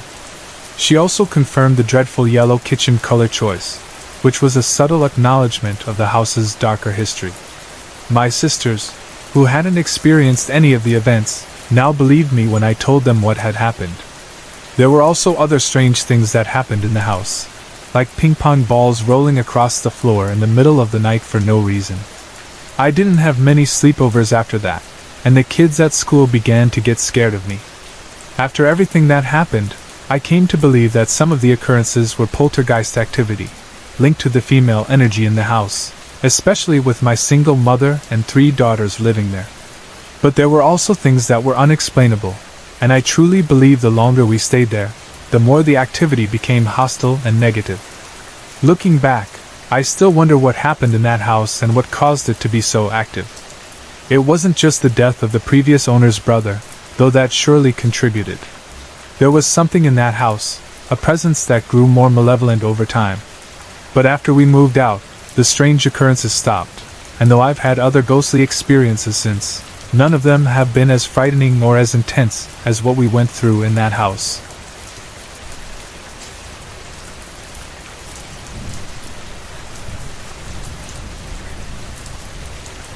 It all started in January 2005, when my Uncle Bob passed away. I was about 15 at the time, and while I didn't know him very well, his death left me unsettled. The loss was unexpected and, for reasons I couldn't quite explain, it affected me deeply. It wasn't until the funeral that I first sensed something unusual, a presence hovering above my uncle's casket. It wasn't my uncle though, it was someone I recognized, someone I couldn't immediately place. That was the beginning of strange occurrences that would follow me for months. In the days and weeks after the funeral, this presence seemed to linger around me, as though trying to comfort me during a time of grief. I couldn't explain it, but it felt like a warm, protective energy that was quietly present in my house, especially during moments when I was feeling particularly low. Then, on April 15, 2005, something more distinct happened. I was in a really down mood when suddenly, the radio, which I never used, came to life on its own. The volume was turned off, and yet the song, "Don't Worry, Be Happy," began to play. The radio played the song through to its end, and just as suddenly as it started, it stopped. No one was in the room to have turned it on, and it left me feeling both unnerved and oddly comforted. After that, things quieted down for a while, until September 2007. It was around 2 a.m., a bright full moon shining outside, and I was watching TV. Exactly at 2 a.m., the television turned off. No one had touched the remote, which was sitting on top of the TV. At the same time, I smelled a musk that I hadn't recognized in years, like cigarettes. The only person who had smoked in the house was my grandfather, who had passed away in 1995. I immediately knew it was his presence. It was like he was telling me it was time to go to bed. I spoke aloud to the air, saying, "I'll go after this show, Opa." As soon as I said that, the smell cleared, and the TV turned back on. The next day, I was vacuuming upstairs when the same musk returned. I glanced toward the picture of my grandparents hanging on the wall, and saw the outline of a man standing near the picture. He was staring at it, and I recognized the figure as my grandfather. The sight startled me, and I quickly turned off the vacuum and left the area, leaving him to his thoughts. The most unsettling incident occurred on July 26, 2007, when I was in the office with my dog, Senta. It was a quiet day, my family was out, and the cats were locked up as usual when they left. Senta was lying peacefully on the floor while I was on the computer. Suddenly, without warning, the TV and computer both turned off simultaneously. Senta's ears perked up, and she started growling, her body tense. I looked at the thermometer, and it had dropped 6 degrees, just before my eyes. I could then hear the sound of heavy work boots walking in my parents' bedroom. Since no one was home, and the dog was acting strange, I grabbed a baseball bat for protection and cautiously made my way upstairs. When I reached the stairway, no one was there. The footsteps seemed to move up into my parents' room, then faded away. The temperature in the room returned to normal, and the TV and computer powered back on, as if nothing had happened. In November of that year, we had to put Senta down. It was an incredibly difficult time for me, especially since I had grown so attached to her. The moment she passed, my parents took her to the vet, and I went for a walk to clear my head. As I walked by the house at around 4:30 p.m., the exact time of her death, I looked into our bay window and saw her. It was her full-body apparition, standing there and looking at me. She barked, and just as quickly as she had appeared, she vanished. After that, I continued to feel Senta's presence around the house. Over the next few months, I would see her in the usual spots, her favorite places in the office, on the upper landing, in the hallway, and even at the doorway. Once, I even heard her bark from the basement living room. It wasn't the same as before, but it felt comforting. I had grown used to her presence, and it seemed like she was still watching over the house, protecting it. During this same period, I began seeing the figure of a man walking up my side steps out of the corner of my eye. I wasn't the only one to see him. My friend Drew and my mother also noticed him. My father, too, has seen Santa around the house. These strange appearances continued, and while I can't fully explain them, I believe that Santa's spirit remains with us, watching over the house she once loved. Through all of these experiences, I've come to believe that some of the disturbances were linked to poltergeist activity, possibly fueled by the intense emotions and energies in the house, especially with my single mother raising 3 daughters. However, other occurrences were more unexplainable, and over time, the activity seemed to become more negative and hostile. Whether it was the spirit of my grandfather, Santa, or something else entirely, the presence in our home left an undeniable mark on me. In the end, I feel a strange sense of peace knowing that Santa is still with me in some form, protecting the house. And while I've had other experiences since, none have been as intense as what happened in that house. It's a reminder that some connections between the living and the dead are never truly severed, and that sometimes, those we love never really leave us.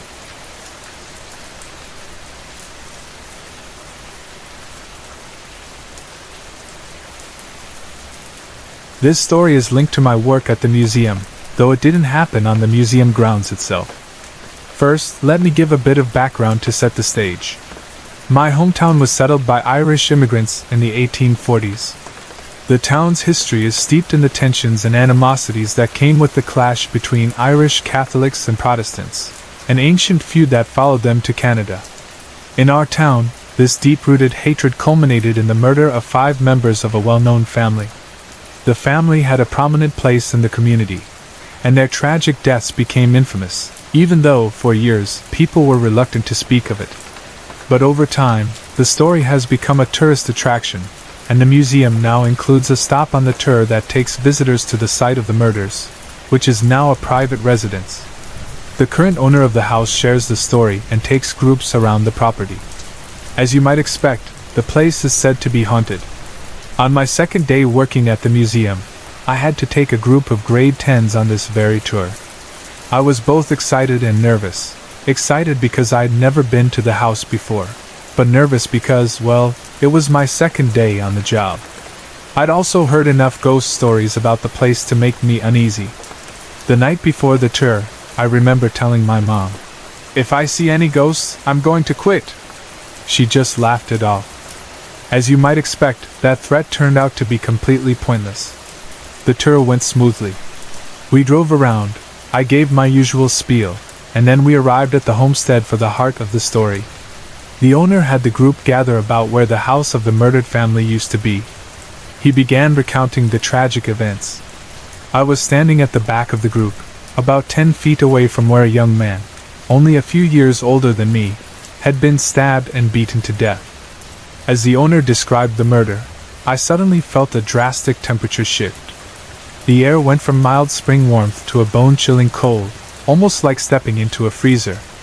Goosebumps covered my arms and legs, and I began to shiver uncontrollably. It lasted only a few moments, but when the temperature returned to normal, no one else seemed to notice anything out of the ordinary. I brushed it off, trying to convince myself it was nothing more than a strange reaction, but I couldn't shake the feeling that something unusual had just happened. A few weeks later, I found myself doing another tour with a new group of grade 10s, this time, 57 of them. Since I was already familiar with the story, I didn't pay too much attention to the guide's narration. Again, I stood in the back of the group. Being short, I could barely see over the kids, and anyone on the other side of the group wouldn't have been able to see me. As the guide continued telling the story, I glanced around and admired the flower gardens. My gaze wandered to the house. Part of the house had been built about a year after the murders by the surviving sons. The house had been added on to over the years, but it was the old section I focused on. From the ground floor window of the original part of the house, a man was staring back at me. He was there for only a few seconds before he vanished. I froze. My mind raced, trying to process what I had just seen. The figure was young, with fair hair, and he looked strikingly similar to the young man who had been murdered over 120 years ago. I stood there, almost speechless, and tried to say something, but all I could manage was, GHBA. My heart pounded in my chest. Nobody heard me hyperventilating. I rushed over to the other tour guide and told her what I saw. She casually suggested it might have been the lady who lived there. But I knew, without a doubt, that it wasn't a woman in the window. It was a man. I tried to convince myself it was a trick of the light or my imagination playing tricks on me, but I couldn't shake the image of the man. And the more I thought about it, the more I realized that he looked too much like the victim of the murder. The tour continued, and we moved to the old barn on the property. This barn, part of which predated the murders, was said to be a hot spot for paranormal activity, especially when it came to photographs. The kids took pictures, and we all moved out of the barn. As I was walking out, I felt a hand on my back. Thinking it was one of the homeowners or the other tour guide, I turned around. But there was no one there. I was the last one to leave the barn, and no one had touched me. I couldn't explain what was happening. Between the cold air, the figure in the window, and the hand on my back, I was left with an unsettling feeling that I couldn't shake. My logical mind tried to find rational explanations for each incident, but deep down, I knew what I had experienced wasn't easily explained away.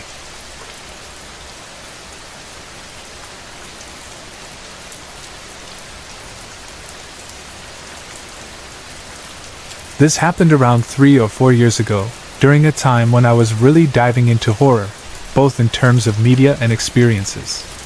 I was binge-watching all kinds of horror films, especially games like Silent Hill, and seeking out eerie locations, trying to immerse myself in a constant state of unease.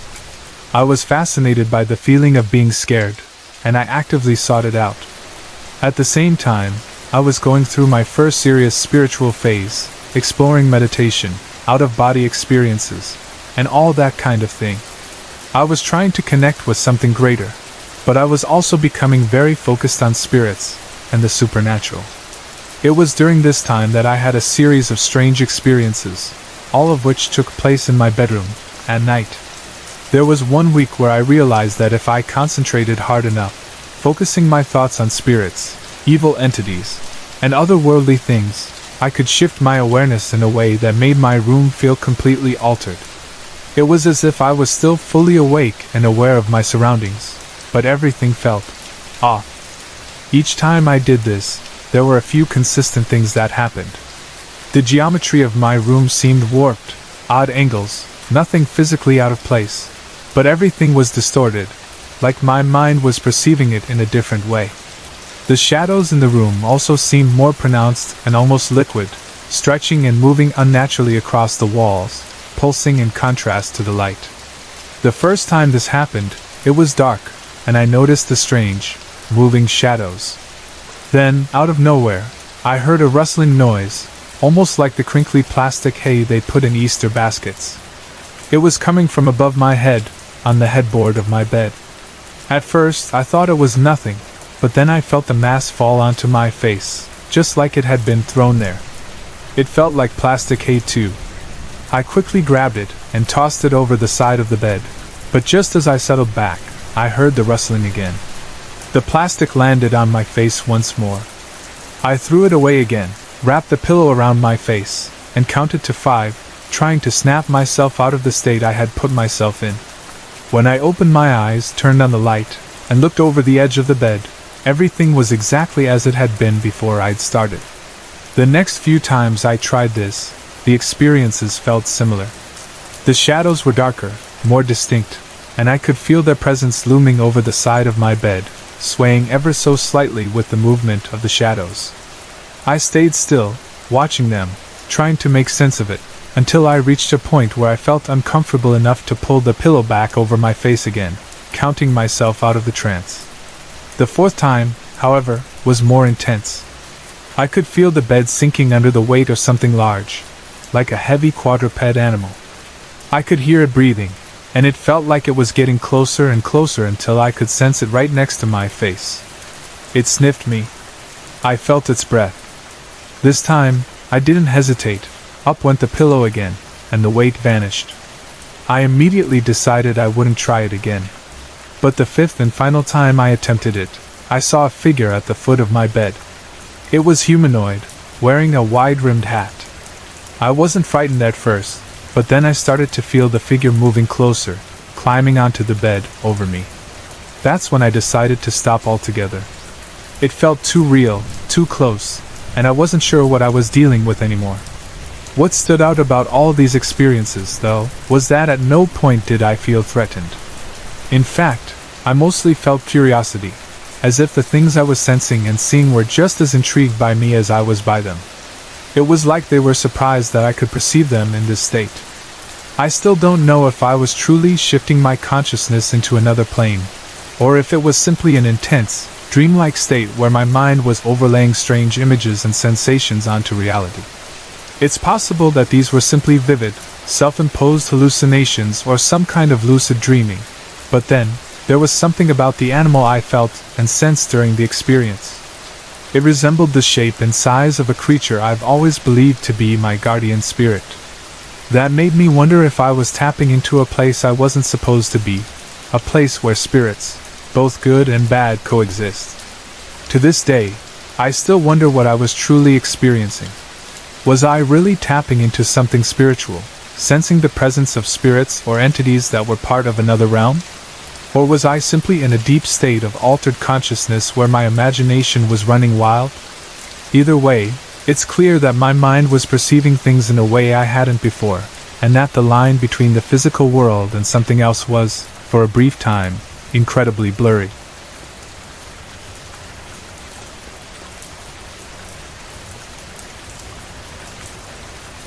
It all started about 6 years ago when I was around 9 years old.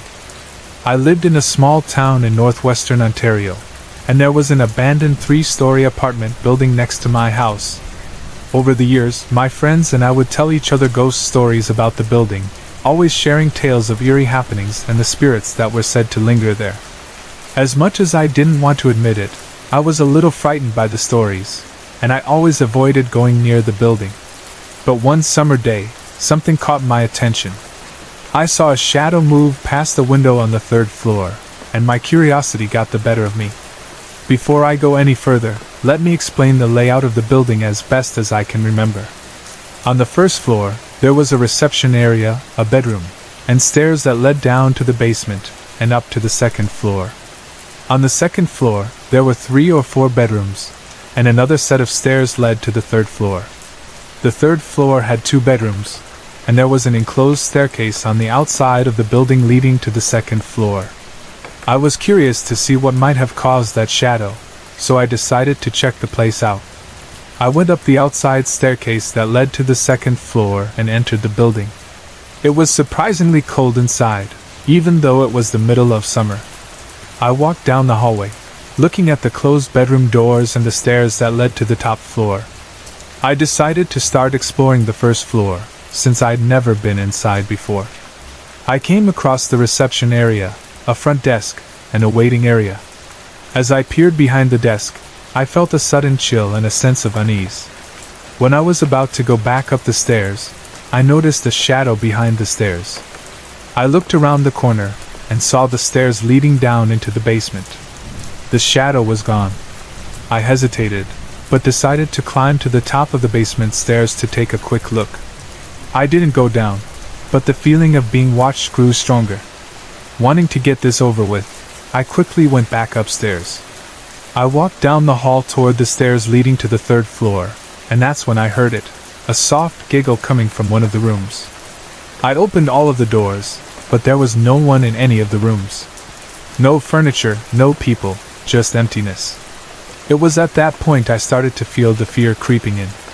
I wanted to get out of there, but as I turned to leave, something even stranger happened. The door that I had left open behind me slammed shut. I ran to the door, but as I tried to open it, the bedroom doors began opening and closing rapidly on their own. Panic set in. I cried out and screamed because I just wanted to leave, but the door wouldn't open. I curled up in a corner, too scared to move.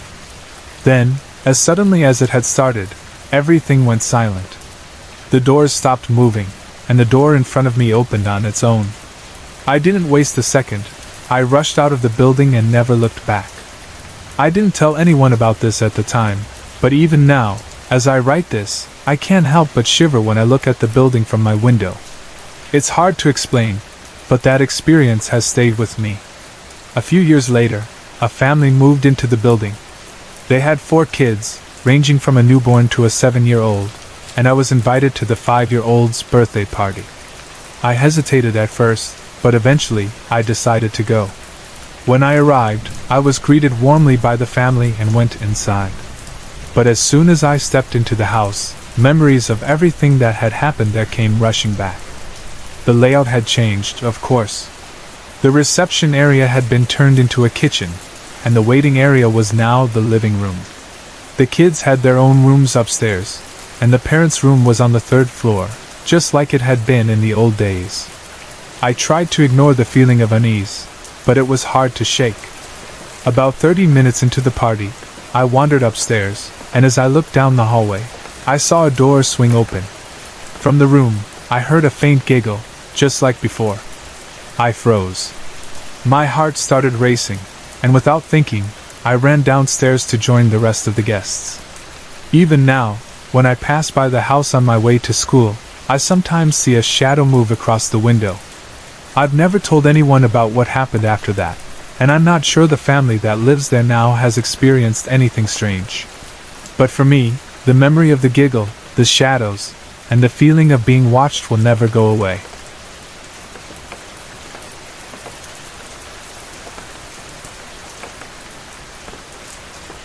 All started in November of 1984 when my family moved into a larger home. I was just 9 years old at the time. From the very first day, there was something off about the house, small, strange occurrences that piled up and made it clear there was something else there with us. My parents initially brushed it off, dismissing it with excuses like, "There's a draft somewhere," or, "The batteries need to be changed in the remote." But I knew something was different. The first incidents were small and easy to dismiss. My grandfather's rocking chair would rock on its own, doors would slam with no one around, and the TV would turn off and on by itself, sometimes changing channels without any explanation. But over time, it became harder to ignore the sense that we weren't alone. One evening, everything changed. My dad had just bought a new horse, and the whole family spent the night getting to know her. After much discussion, we finally decided on a name, Lexi. But before we could settle in for the night, something strange happened. Around 1 a.m., we heard a loud crash coming from the living room.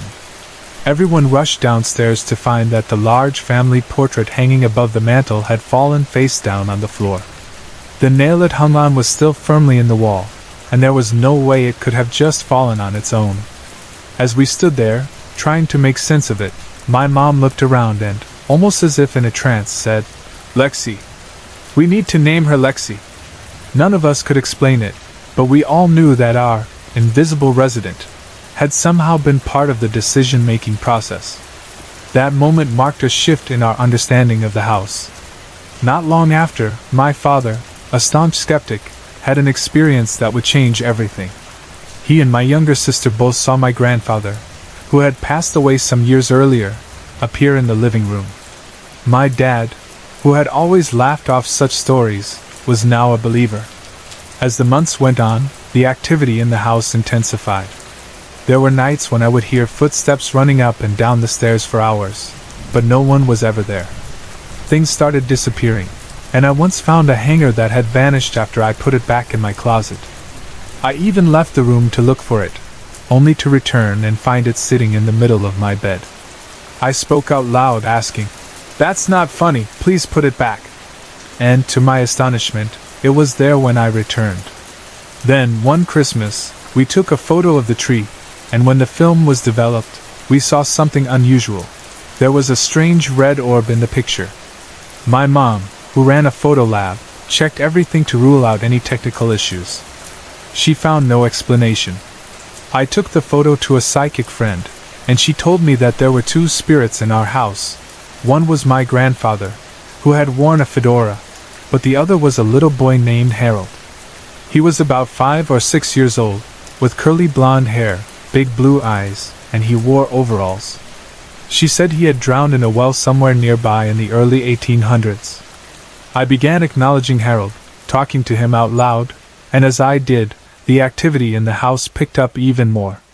My mother, who often sipped coffee and read quietly in the mornings, would hear someone walking around my room every morning at 5 a.m. It always sounded like someone was preparing for the day, but when she checked, there was never anyone there. My niece had a stick horse that would start whinnying and galloping on its own when my mom was home alone, as if Harold wanted to play. One night, when I was struggling with insomnia, I decided to talk to Harold again, wishing he would show himself to me. I didn't expect anything, but a few minutes later, something extraordinary happened. I saw falling stars in the corner of my room, a strange light show that lasted for about 5 minutes. A few nights later, I saw a shadow standing on my cedar chest, playing with a marionette I had hanging from the ceiling. Then came the night when I asked Harold to show himself. I closed my eyes, waiting, and after a moment, I heard a floorboard creak. I opened my eyes and saw Harold. He was standing at the foot of my bed, and as he slowly crawled onto my bed, he came close to me, almost nose to nose. We just stared at each other for a moment. He smiled, then backed off the bed and disappeared at the foot of it. I moved out of that house shortly after that, and the strange occurrences continued until my parents moved out 6 months ago. I hope the family who moved in after us can appreciate Harold the way we did. He was a lonely little boy, lost in time, but he wasn't malicious. He just seemed to want attention, to be seen, and to be acknowledged.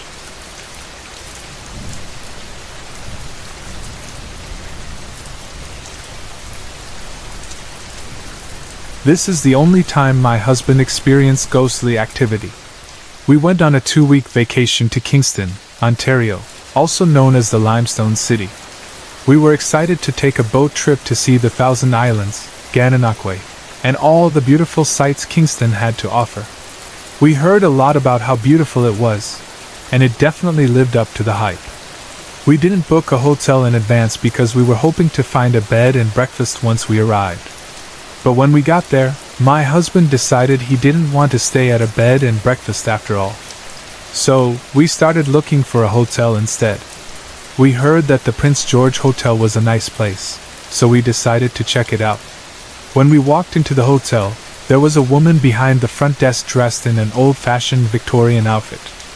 She was the only person we saw there, and we didn't notice anyone else coming or going.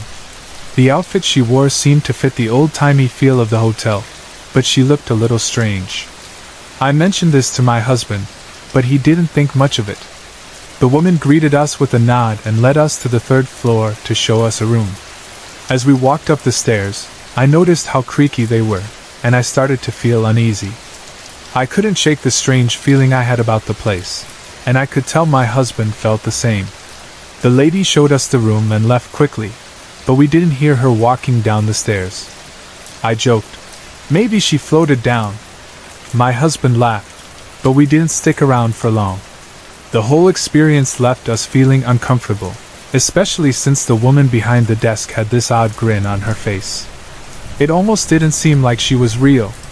My husband even said she looked unreal. Could she have been a ghost? We didn't know for sure. I took a few pictures of the hotel just in case. We ended up staying at the Holiday Inn on the harbor instead. It was beautiful and much more comfortable. While there, I noticed a travel magazine about Kingston on the bed. When I opened it, the first article I saw was titled "The Haunted Prince George Hotel."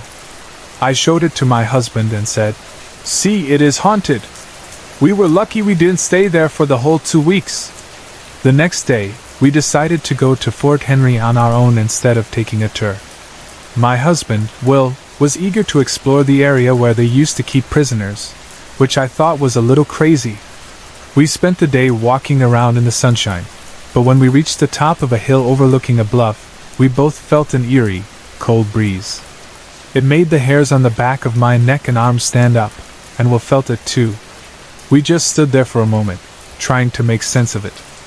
I couldn't help but wonder if maybe Will had disturbed something down in the old dungeons when he was exploring. It felt like something was watching us. After that, we quickly left. We probably looked like scared chickens, but I did take some great pictures that day. Fort Henry is also known to be haunted. The next day, we went on a tour of the old City Hall, where Sir John A. Macdonald, Canada's first Prime Minister, has a portrait hanging on the wall. The painting was life-size, and the guide pointed out how his eyes seemed to follow you wherever you went. It was pretty eerie. I took pictures of it, thinking they'd be great to blow up later. We also learned that City Hall is believed to be haunted as well.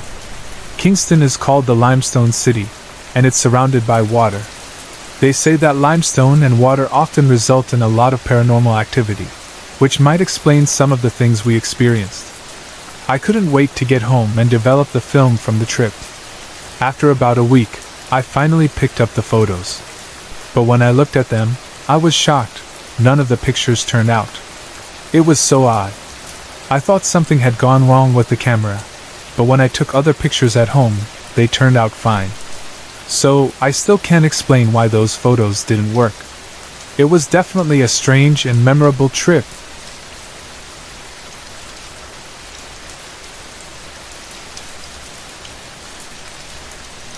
My husband and I built our home 12 years ago, and from the start, it was peaceful. It was sturdy, with no strange pipe noises, knocking, or anything of that sort. In fact, it was the most tranquil place I had ever lived. However, things began to change about 2 weeks after my brother's passing in 2006.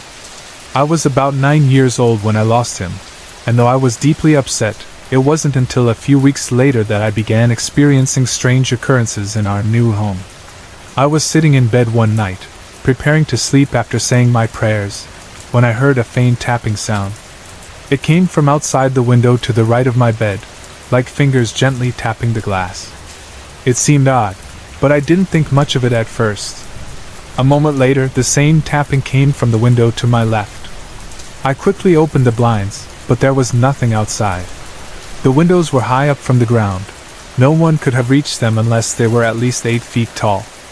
Even my brother, who was 6 feet 4 inches, couldn't have reached them. There were no trees or anything nearby that could have caused the sound.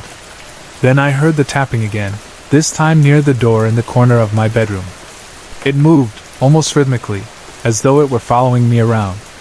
I asked aloud, "Chris, is that you?" The tapping stopped for a moment, but then it began again, as if in response to my question. Frustrated and tired, I said, "Chris, would you stop? I'm really tired." After that, the tapping ceased. The next night, it happened again. The tapping was louder this time. It felt almost persistent, and I was starting to feel a little scared. On the third night, the tapping was the loudest yet. I felt like I was being haunted, and it was starting to unsettle me. By the fourth night, I had had enough. I got up and said, "Chris, you told me you were going to come back to haunt me. Is this you? If so, can you please make it a good haunt? This is starting to bug me now because it's getting louder and a little frightening." To my surprise, after I spoke those words, everything stopped. I went into the living room and explained to my husband what had been happening. I expected him to think I was crazy, but instead, I told him it was Chris.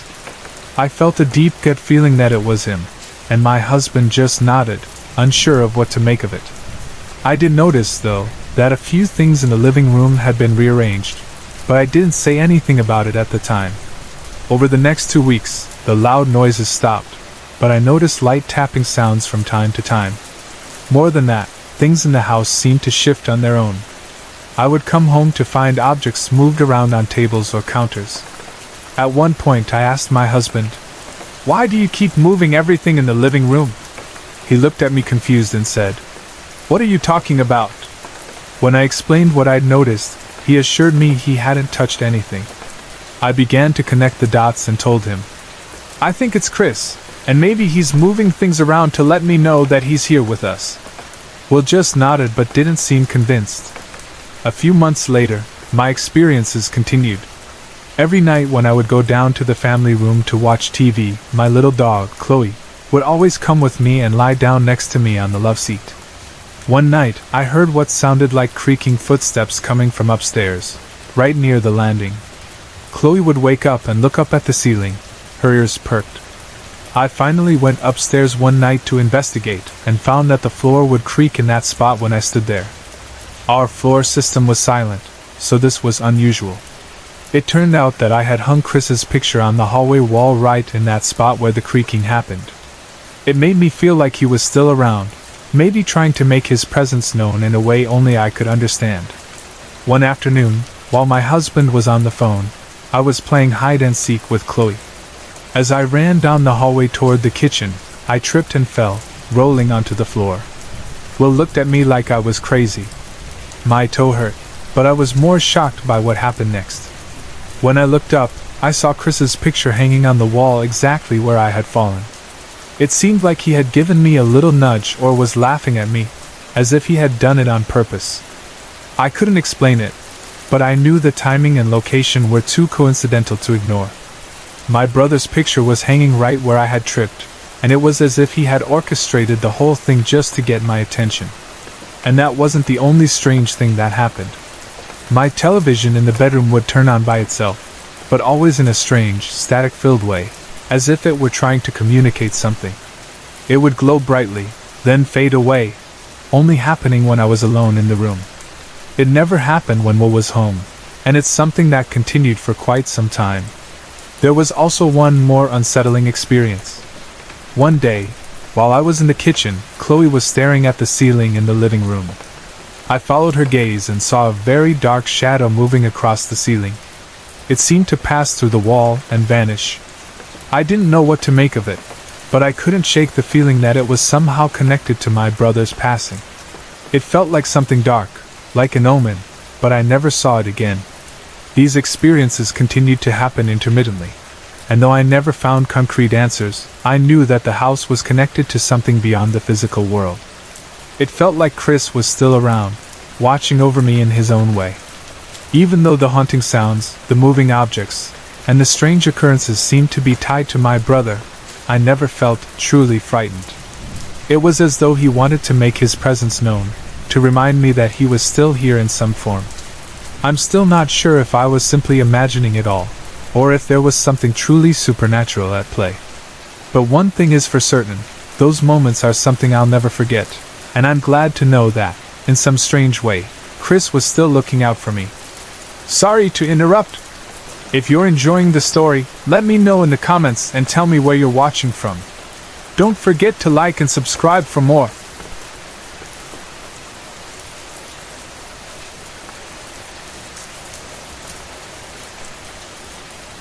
This past Sunday, July 27, 2008, my younger brother, his girlfriend, and I decided to visit an antique store in a small town near Windsor. We had always seen this store from the highway because of its bright red roof, and it looked like a nice place to explore. I thought I might find a new piece of furniture, and Amber, my brother's girlfriend, was looking for a half-moon table for her living room. We left around 11 a.m. and arrived by 11:30. It wasn't far from where I live. I'm at the edge of Windsor, and just across the road is Tecumseh. We expected the trip to take about an hour, but it didn't. As soon as we stepped inside, we were all impressed. The store felt like a mall, with so much to look at.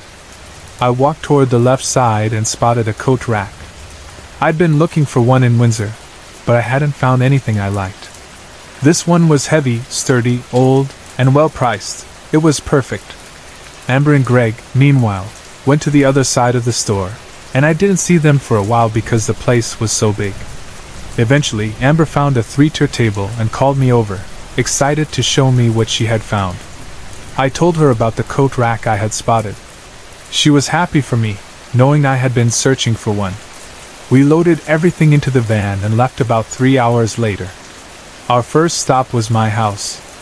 My husband was out golfing when we left, but when we returned, he saw the coat rack and thought it looked sturdy and nice, just like I did. I cleaned it up with some oil and tightened the screws on the claws that would hold the coats. I placed it in the foyer near the front door. I had bought other pieces of furniture from antique auctions and stores before, but I had never believed that any of them could be haunted. I thought I was just imagining things when strange things started happening. That evening, while we were watching TV in the family room, we heard a loud, screeching noise coming from the coat rack. It was so loud and piercing, like the wood was stretching. It creeped me out. Even my dog looked up and stared at it. Then, there were crackling noises coming from it, like wood burning in a bonfire. The sounds were so loud. I couldn't believe it was coming from a piece of wood. The next day, my husband had taken Monday and Tuesday off work, so he was home when the next incident happened. I didn't tell him about the strange noises yet, thinking it might just be the oil I had used. I was sitting at my computer when, suddenly, the coat rack screeched again and then cracked loudly. I looked up and saw it wobbling back and forth, as if the noise was so strong it made it move. My husband heard it and asked, "What was that?" I told him it was the coat rack. He was surprised and didn't know what to make of it. Later that evening, Will checked out the coat rack and suggested that the noise could be coming from the oil I had used. I disagreed, though. I told him, "We have so much wood in here, and we've never heard anything like that, especially not from a piece of furniture." He didn't say much after that. That night, while watching TV in the family room, the strange noises started again. This time, the crackling sounds seemed to travel into the kitchen. It was unsettling, and I started feeling uneasy about it. My dog, Chloe, would stare at the coat rack from the living room, then look around as if she saw something I couldn't. It felt like something wasn't right. The third night, the noises continued, from around midnight to 4 a.m. It was annoying and disturbing. The loud crackling sounds from the coat rack woke me up several times. It was so unusual. Wood shouldn't make those noises, let alone travel into different parts of the house. I couldn't take it anymore. On July 31st, 2008, I called Amber and asked her to come pick up the coat rack and take it to her store. She agreed to do so. I told her and my brother about the strange noises. Amber then said something that caught me off guard. "Sometimes when you buy antiques, there could be something attached to them." I didn't believe her at first.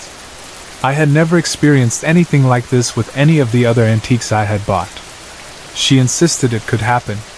I also told my mom about the situation, and she suggested I bring it over to her house. I told her, "No way, I don't want it in your house. You don't need to deal with these creepy noises." My mom was surprised, but I insisted, saying it was too unsettling. Chloe, my dog, hadn't been lying down in the foyer for days, which I found strange. She would stare at the coat rack from the living room and seem to watch something invisible. But after I got rid of it, Chloe seemed to relax. It looked like she was relieved. Later, I called Amber and told her that since she picked up the coat rack, I haven't heard any strange noises. Chloe is back to lying down in the foyer without any trouble, and the heavy, uneasy feeling around the house is gone. Everything feels peaceful again. I'm so glad it's gone. Looking back, I truly believe that antiques can have something attached to them. The last few days with that coat rack were creepy and uncomfortable. My husband and I both felt better after it was gone, and Chloe is back to her normal self. I didn't realize how much the weird noises had affected me until they stopped.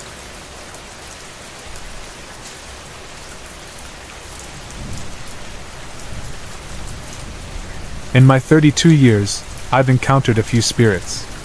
I tend to be logical when unusual things happen, trying to find a rational explanation for them. About 2 years ago, I moved to a very small town in Alberta. My husband, mother-in-law, and I rent a renovated Pentecostal church. The building is divided into 2 apartments, one on the main floor and the other in the basement. The basement used to be where bodies were kept for wakes before the morgue opened in town. After that, it was used for Sunday school. Everything was quiet until this past spring. Since we live in a small town, my mother-in-law doesn't lock her door, which bothers me. I grew up in a large city, and where I'm from, it was always necessary to lock doors, even when you're home. For about a week this past spring, I found myself frozen with fear every evening. Starting around 5 p.m. each day, I'd hear noises coming from my mother-in-law's kitchen. There would be cupboard doors slamming, footsteps, and people talking. It sounded like several people were downstairs, but I couldn't make out any of the words. I peeked out into the foyer between our apartments a couple of times, and every time I did, the noises would stop. I never figured out if it was just teenagers being noisy or something paranormal. As a small woman, I was too scared to go down there by myself, just in case something happened to me. The noises lasted for about an hour each evening. From my couch, I could see anyone who came in or out of my mother-in-law's back door, but I never saw anyone. The front door was always locked by a deadbolt, and we don't have a key to it. Every evening, after the noises stopped, I'd check the front door, and the deadbolt was always still locked. I was more afraid that it was a group of teenagers trying to break in than anything paranormal. When I told my mother-in-law about it, she said that nothing seemed out of place, like someone had been rummaging through her things.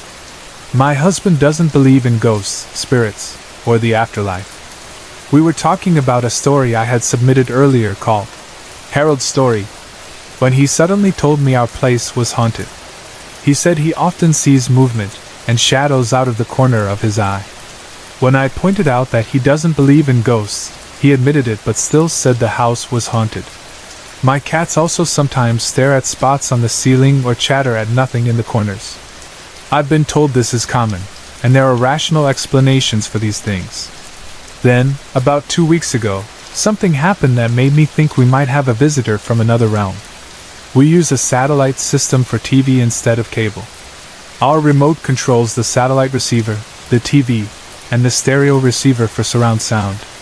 I had just changed the batteries in the remote about a month before. One evening, the remote was sitting on the coffee table, and the volume was set at about 25. Suddenly, the volume turned up by itself to about 38. My husband and I just stared at each other in shock. We were both about 3 or 4 feet from the remote, and we've had this system for 2 years with no issues. I don't feel unsafe or threatened in this home. In fact, it has a very welcoming vibe.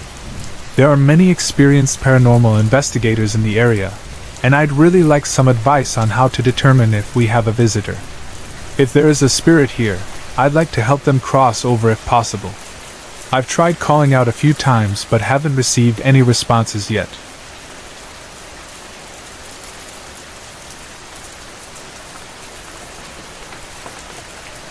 Back in the 1980s, my lover and I moved from Parkdale in Toronto to an apartment at 419 Sherbourne. It was on the 3rd floor, though the door to our unit was on the 2nd floor. We moved in with 3 cats and a dog, and it was a large 1-bedroom place.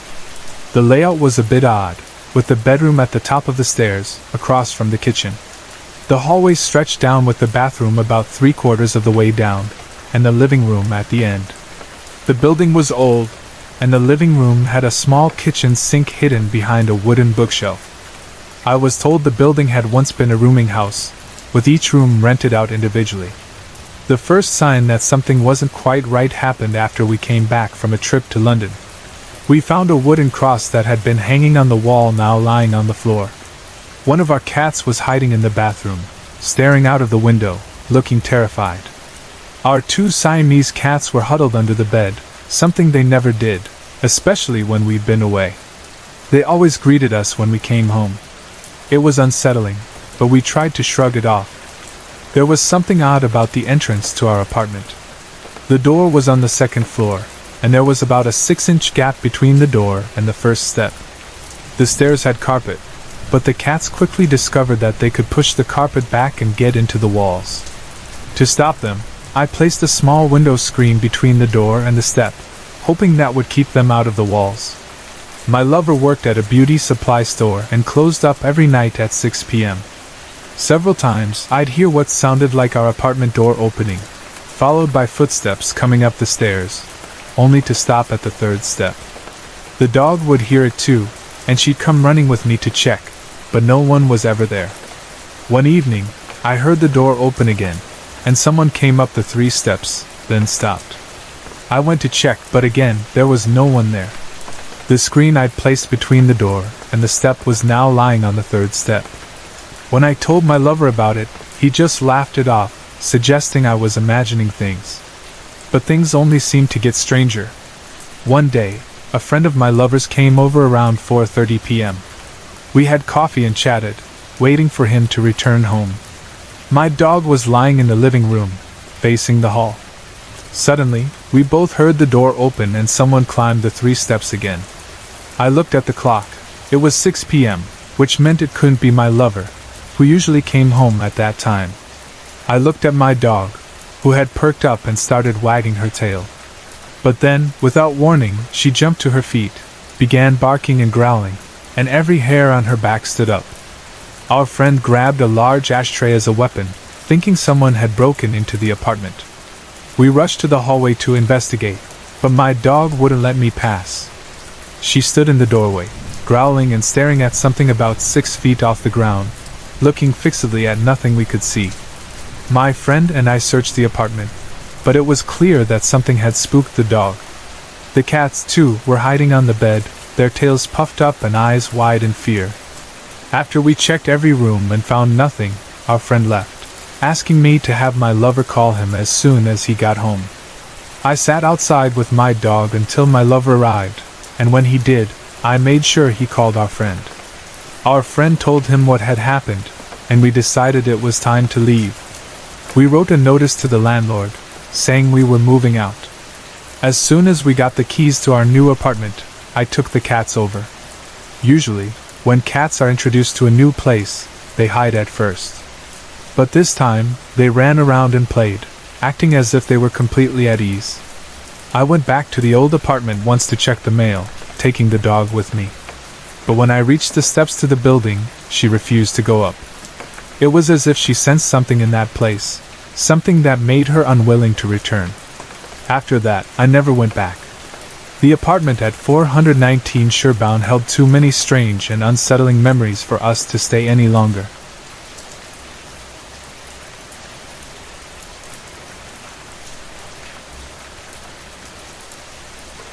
In 1976, my grandparents and 2 of their daughters bought a house in Nova Scotia after relocating from Newfoundland. The house, about 20 to 25 years old at the time, still stands today, but little is known about its history before my grandparents moved in. In July of 1991, my grandmother passed away after a brief battle with lung cancer.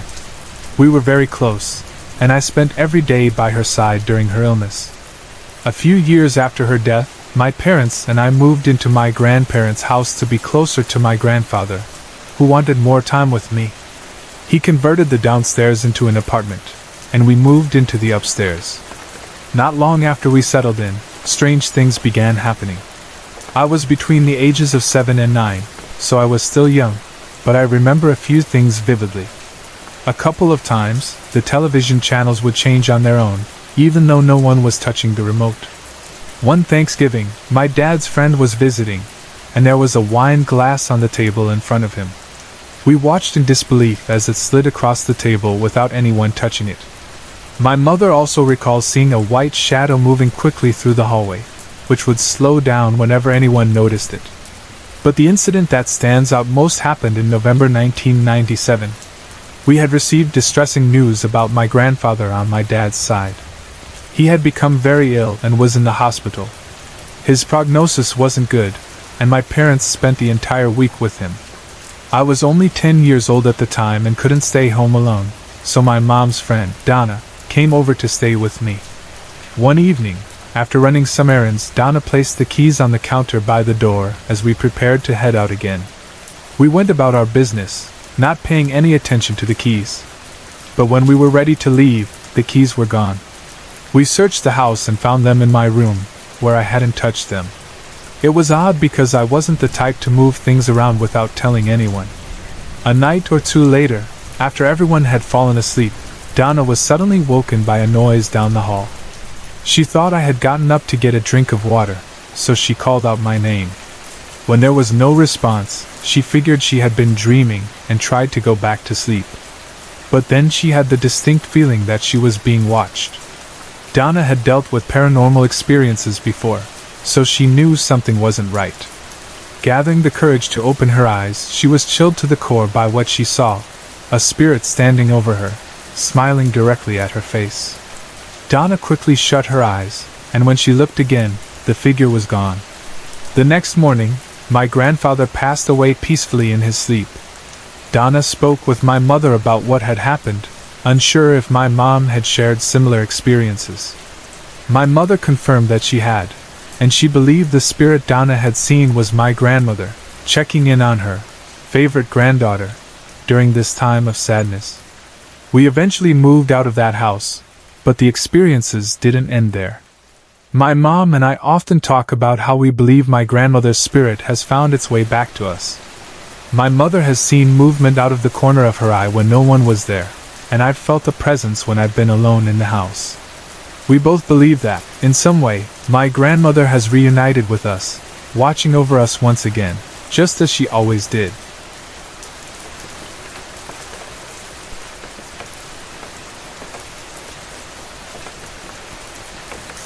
My partner, Jason, and I moved into what seemed like a lovely house in Mississauga, Ontario, renting the basement apartment. At first, everything was peaceful, but soon after settling in, strange things started happening. About a month after we moved in, we began hearing unexplainable sounds, footsteps, creaks, and things being moved. Entire cabinets were rearranged when we weren't looking. We could never quite figure out what was going on. Then, small childlike handprints started appearing on my closet and bathroom mirrors. It was unsettling, but the strangest part was when things started breaking. At first, we tried to remain calm, thinking it was some odd coincidence, but the events kept escalating. We had heard noises of children playing in the house, so we began to feel sorry for what we assumed were lost spirits. We even tried to mother them, hoping to provide comfort.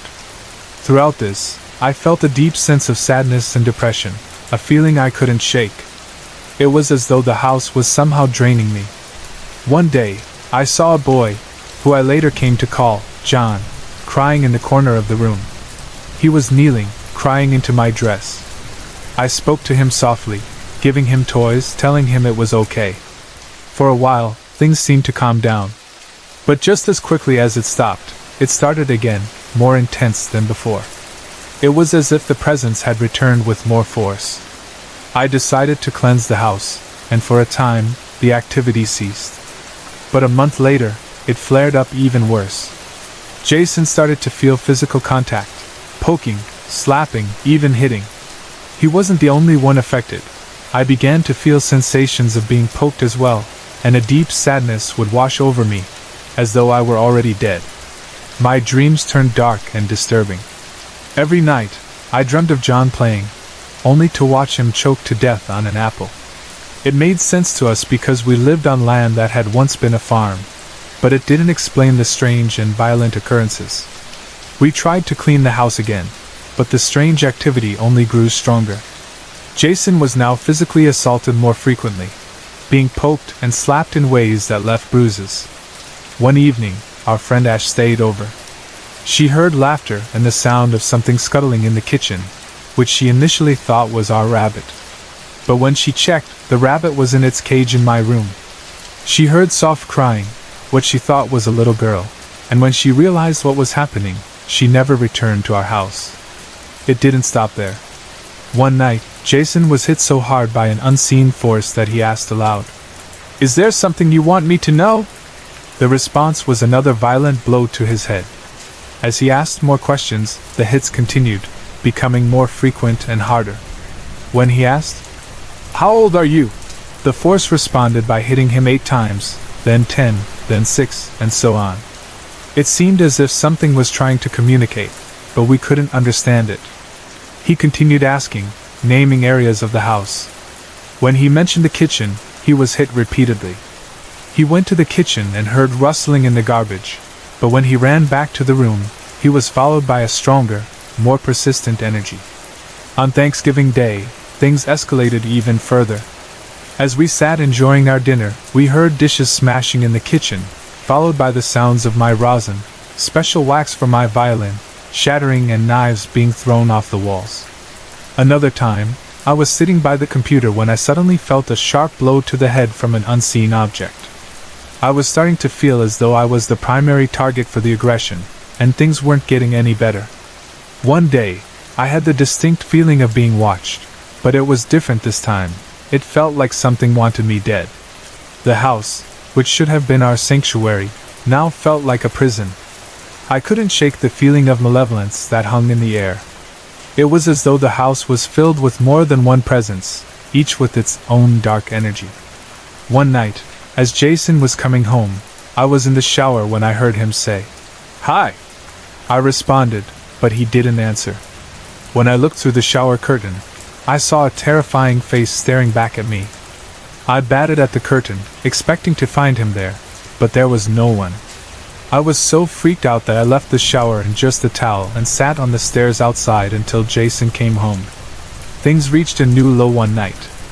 I was in the shower again, and I heard Jason's voice, but when I walked out, I found myself in a state of shock. I had 18 perfect scratches across my cheek. Jason was horrified and immediately began inspecting the bathroom. But in the space of 1 minute, I was attacked again. This time, 22 scratches appeared on both my breasts. As if that weren't enough, I was then slashed across my back, all along my spine. The pain was intense. It felt like my skin was burning. For 3 days afterward, the burns from those slashes would not heal, and the marks remained. It was the worst physical pain I had ever experienced. At this point, we made the decision to leave. The haunting had grown unbearable. The night before we were supposed to move out, I woke up with a sharp pain in my leg. At first, I couldn't figure out what was causing the pain, but when I looked down, I was shocked to find a second-degree burn on my leg, the size of my palm, caused by my space heater. The strange part was, I'm a light sleeper. Jason stirs once in his sleep, and I'm wide awake, but somehow, I had been burned in my sleep without feeling a thing. 2.5 months later, the burn still hadn't healed completely, and my chest was marked by the deep scars. I've never been able to fully understand what happened in that house. The physical attacks, the oppressive atmosphere, and the overwhelming sense of dread have left me scarred, both physically and emotionally. Even now, I can't shake the feeling that something darker still lingers in that house. We never looked back.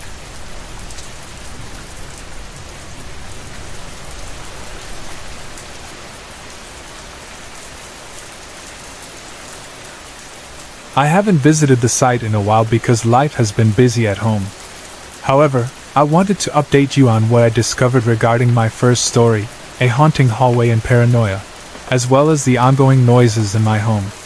If you're interested, you can read my other stories, A Haunted Antique Coat Rack and Haunted Antique Coat Rack Part 2 for more details on those events. To quickly recap, my first story was posted here in July 2008. It's about a trip I took to Mississauga, a suburb of Toronto, to visit friends. Their new house turned out to be haunted, something they were already aware of, having experienced several strange occurrences after moving in. This sparked my curiosity about the area's history, and here's what I uncovered. The Mississaugas are a sub-tribe of the Anishinaabe First Nations people, closely related to the Ojibwe. The Anishinaabe migrated along the shores of Lake Erie to what is now southern Michigan, where they became lost, both physically and spiritually. However, the Mississaugas continued their migration along the Credit River, which flows through Mississauga. My friend's home is located on the west side of the Credit River.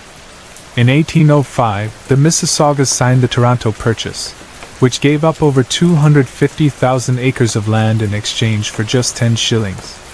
This purchase included what is now Toronto. The area is still subject to ongoing land claims. The next day, the Mississaugas also surrendered land from Etobicoke Creek to Burlington Bay, totaling 85,000 acres, in exchange for £1,000. This land stretched 6 miles back from the shoreline of Lake Ontario, and today, that distance is marked by Eglinton Avenue in Mississauga. The Credit Indian Reserve was established, and the Mississaugas were gradually displaced due to declining numbers, malnutrition, disease, and loss of their traditional way of life. The history of this land, in my opinion, seems like the Mississaugas were pushed out by the English settlers.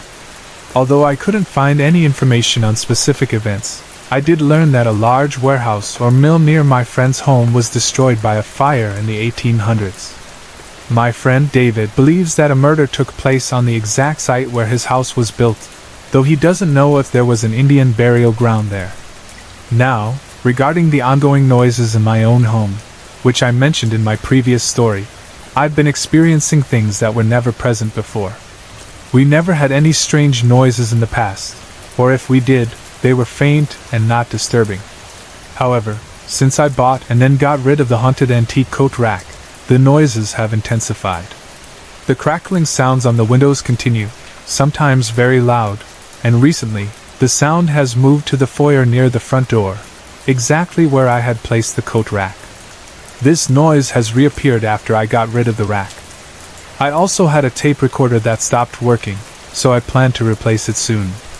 On a positive note, the loud, staple gun, stomping noise, which had been occurring for a while, has completely stopped.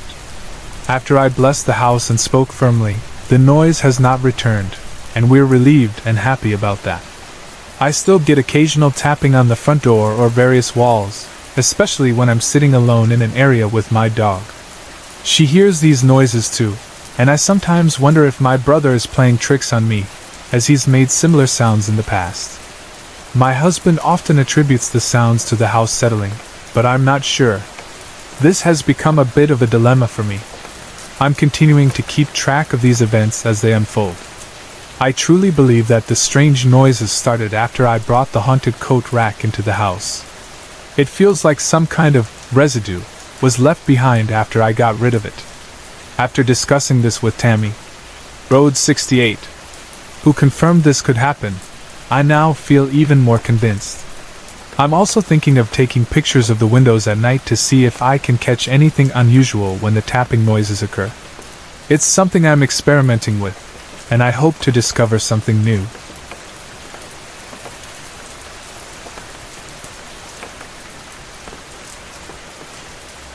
In the fall of 2001, my 3 children and I moved into a recently finished basement apartment. I was drawn to the apartment mainly because of its perfect location, just around the corner from my 2 oldest kids' school, a few blocks from my college, and near the daycare my youngest son attended. The apartment had 3 bedrooms, a combined living and dining area, a kitchen, and a bathroom. My daughter, Mary, who was 7, had her own room, while my 2 sons, Ty, 5, and Adam, 3, shared a room. My bedroom was beside the bathroom at the far end of the living room, while the kids' rooms were at the opposite end, with the kitchen in between. We moved in just before Halloween, and at first, everything seemed perfect. It wasn't until a few months later that strange things began to happen. One day, after spending the whole day shopping at a mall in the next city, we came home just before dinner, completely exhausted. Adam, who was really tired, started throwing a tantrum. He wanted a snack, but I told him dinner would be ready soon and to go play until then. He refused and started whining and crying. I pretended to ignore him as I unpacked groceries, and he stood just outside the kitchen, screaming. When I walked over to him, I pulled out a chair to sit at his level, and suddenly, he burst out laughing. His face was red, and tears were streaming down his face, but he was laughing and pointing. I turned to see what he was pointing at, and to my shock, a cupboard in the kitchen was swinging open and shut on its own, open, shut, open, then slowly closed with a soft tap. He stared for a moment, then turned and went into his room, like he was told to. I still can't believe I saw that with my own eyes. After that, it felt like everything went haywire. A few days later, I began waking up in the middle of the night to the sound of the shower curtain shaking. The bathroom was right outside my room, but no one had gone in. When I got up to check, I found the shower curtain on the ground in front of the tub. I put it back up, thinking maybe it had fallen, but it happened again the next night, and the next. It happened every night for several nights. I thought maybe the shower rod wasn't strong enough, so I went out and bought a new one. That night, I put up the new shower rod, thinking the problem was solved. But that night, I woke up to find the shower curtain, along with the rod, had been moved completely to the other side, behind the toilet. I was so scared, I returned to my room, locked the door, and sat with the lights on until morning. During the day, when the kids were at school, I would sometimes go home to do schoolwork, since the college was too noisy. But while I was typing away, with my earphones on, I would suddenly get terrified. I would throw my laptop on the couch and run outside, sometimes standing by the side of the house for over an hour, feeling completely shaken. It wasn't until something happened with my son Adam that I started to believe whatever was happening was attached to him and followed us to 2 other homes after that. One night, I woke up at 2 a.m. to hear Adam talking. Our rooms shared a wall, so I thought he and Ty were up playing. I sneaked to their door and pushed it open. Ty was sound asleep, but Adam was sitting on his bed, a pile of dinosaurs in his lap, with another pile at the end of the bed. He looked angry. When I asked what was wrong, he said, "Mom, I don't want to play with dinosaurs anymore. Can you tell the boy no more? And can you tell his mom to stop staring at me? She never smiles." He was pointing at the corner behind me, but there was nothing there. I asked, "What boy?" He said the boy he couldn't pronounce his name, because it was a weird name. Scared half to death, I shouted, "No more dinosaurs!" and practically ran from the room. I was so scared I cried that night. The next day, I asked Adam more questions. He told me that the boy and his mom came into his room. He said the boy never had toys, so he liked Adam's things, especially his dinosaurs. Adam didn't like the boy's mom because she just stared at him without speaking, never smiling. Adam said the boy told him their house had burned down, and they had been scared of the wolves that came near their house.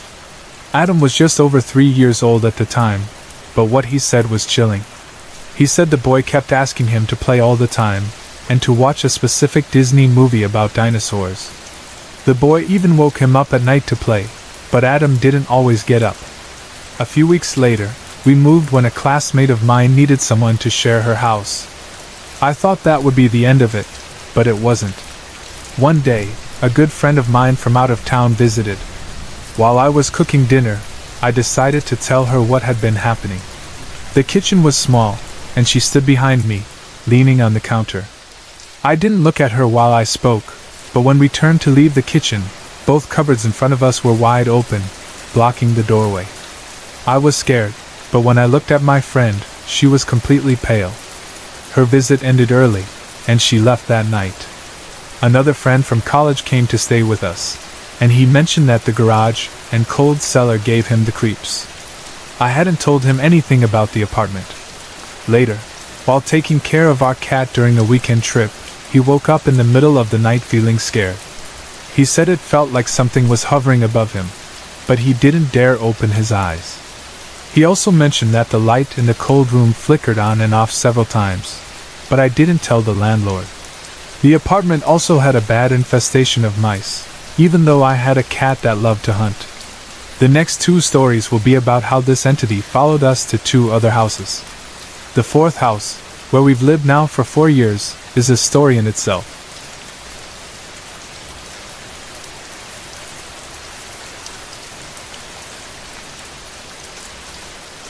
While my mother was tilling the soil in the yard one day, she was suddenly swarmed by a group of ground wasps, covering her entire left arm and shoulder.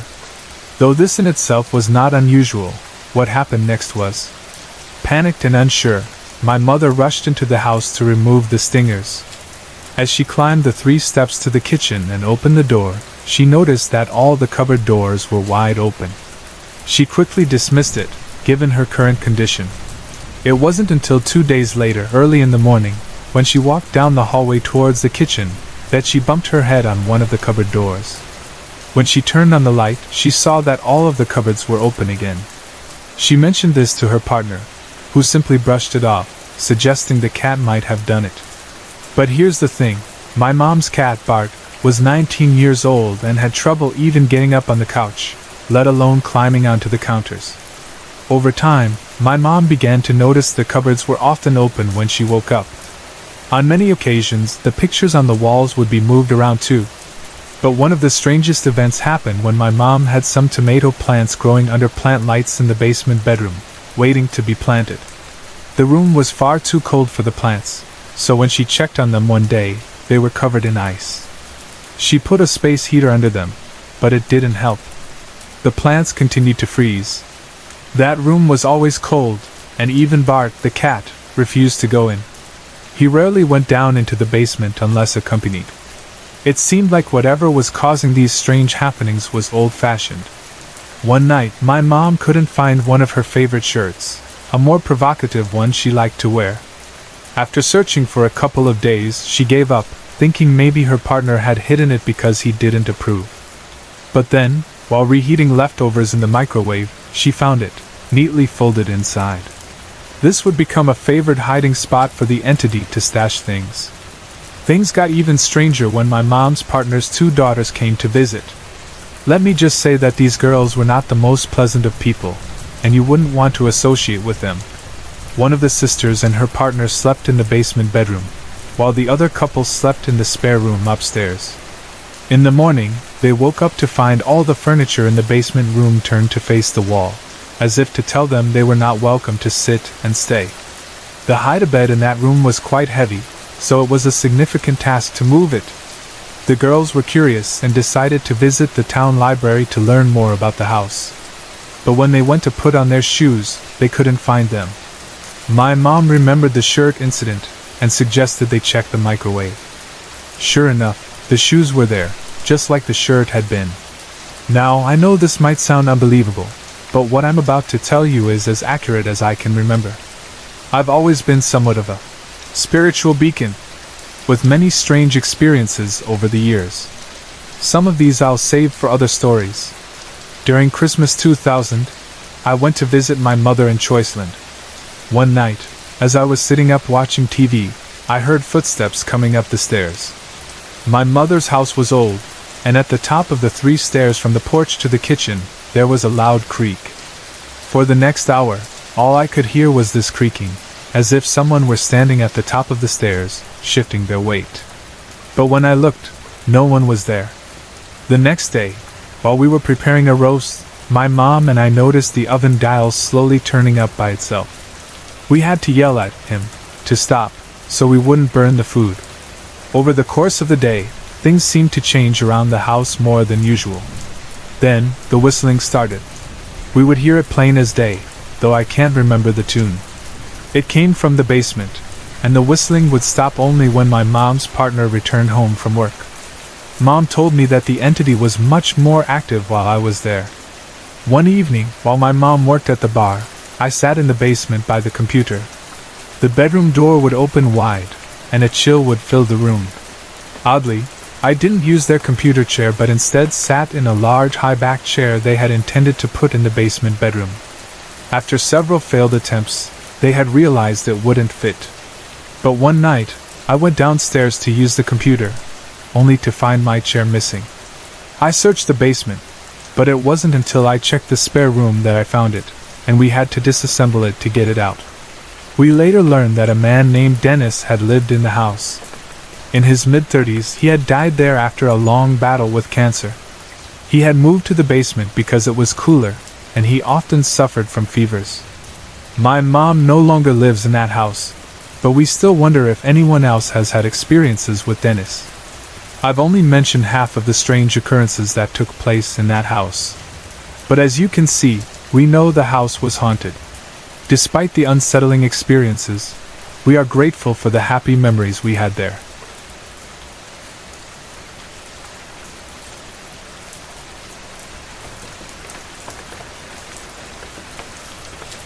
There have been several unexplained events in my life that I believe to be paranormal. I've never found a logical or natural explanation for them. Here are a few examples. The first event happened when I was 8 years old. My father called my sister and me into the living room to deliver some bad news.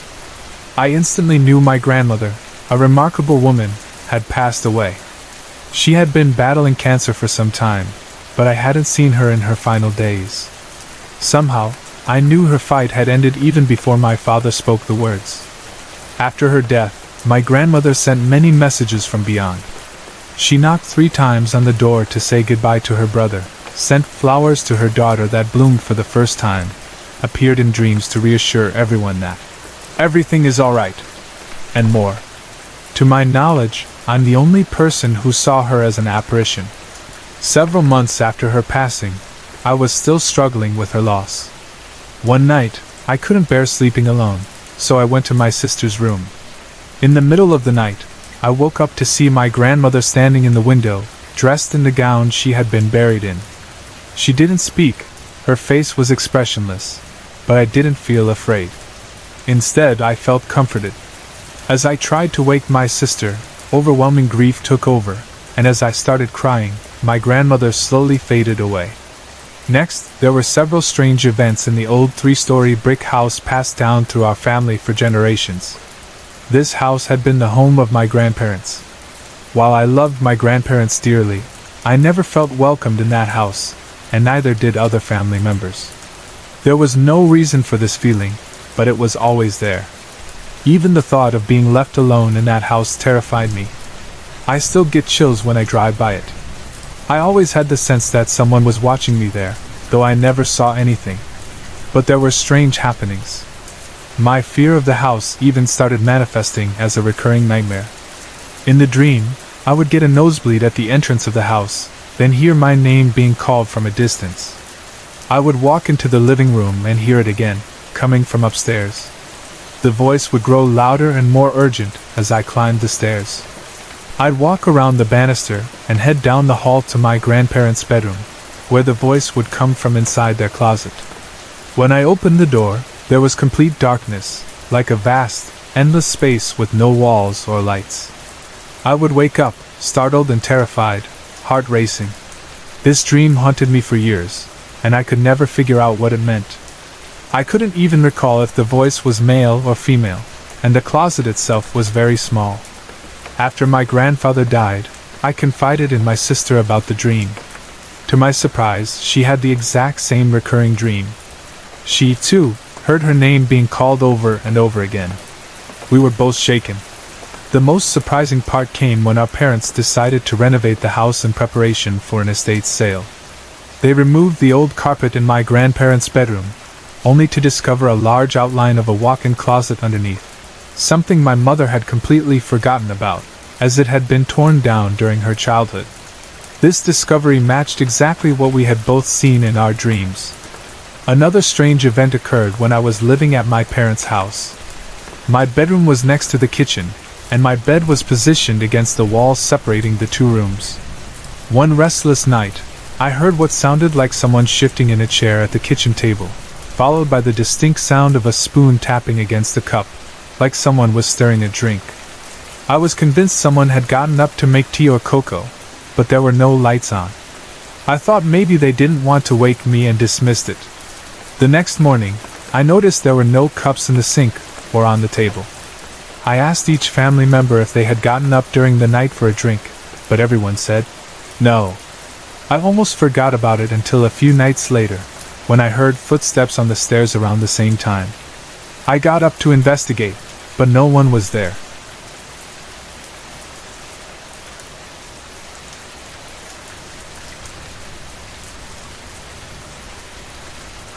My friend and I volunteer at a ranch a couple of miles down the road, where we help with the daily chores like feeding the pigs, chickens, ducks, bunnies, and hamsters. One day, we were going through our usual routine of feeding the horses, tacking them up, and taking them out on trail rides, when we began to hear strange noises coming from the hayloft. We had heard rumors that the barn was haunted, but we always took it with a grain of salt. After all, we love adventure, and hearing ghost stories adds a little thrill to the ranch. So, we decided to ignore the noises, thinking it was probably just one of the dogs. However, by noon, it became impossible to ignore. It sounded like someone was walking up in the hayloft, and there was no insulation between the floor and the roof, so the noises were clear and distinct. Eventually, the ranch owner, Roger, asked if anyone had seen a pair of pliers he had misplaced. The 10 of us split into groups to search, and my friend Sophie and I decided to check the hayloft. We're the youngest ones at the ranch, and we love a good adventure. The only issue was that the light bulb in the hayloft had burned out 3 years ago, so we needed a flashlight to search. The hayloft was divided into 2 sections, left and right, separated by racks filled with old saddles, harnesses, blankets, and saddle pads. We started on the left side, looking behind trunks and stored items, but didn't find the pliers. We moved to the right side, but still had no luck. We then opened the trap door and asked one of our friends, who was searching the barn, if anyone had found the pliers. He said no, so we returned to the left side to continue searching. About 3/4 of the way down the aisle, Sophie was looking in a chest while I glanced around. That's when I noticed something strange, an old rocking chair in the middle of the aisle. I had seen that chair around before, but I thought Roger had gotten rid of it. I tapped Sophie on the back and asked, "Was that chair always there?" She looked at it and said, "I don't think so, or I would have run into it." She was right. The chair was in the middle of the aisle, and there was no way we could have passed by it without noticing. We decided to check the chair. Could one person have moved it? We lifted it, and realized it was heavier than we thought, almost impossible to move easily. The hayloft is big enough that there's no place where the chair could have been without us noticing it earlier. We were both spooked by this, and now no one goes into the hayloft alone. We're still not sure what to make of it. Could there be a logical explanation? Or was it something?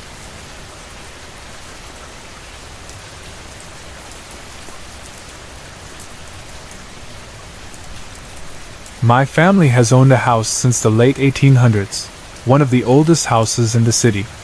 It's now largely abandoned, slowly deteriorating because no one wants to buy it after hearing about the strange occurrences there.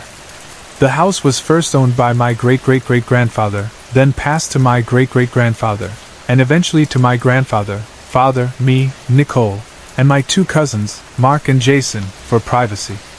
The house has 4 levels: the basement, the main floor, upstairs, and the attic, which my father and his brother used as a bedroom when they were kids.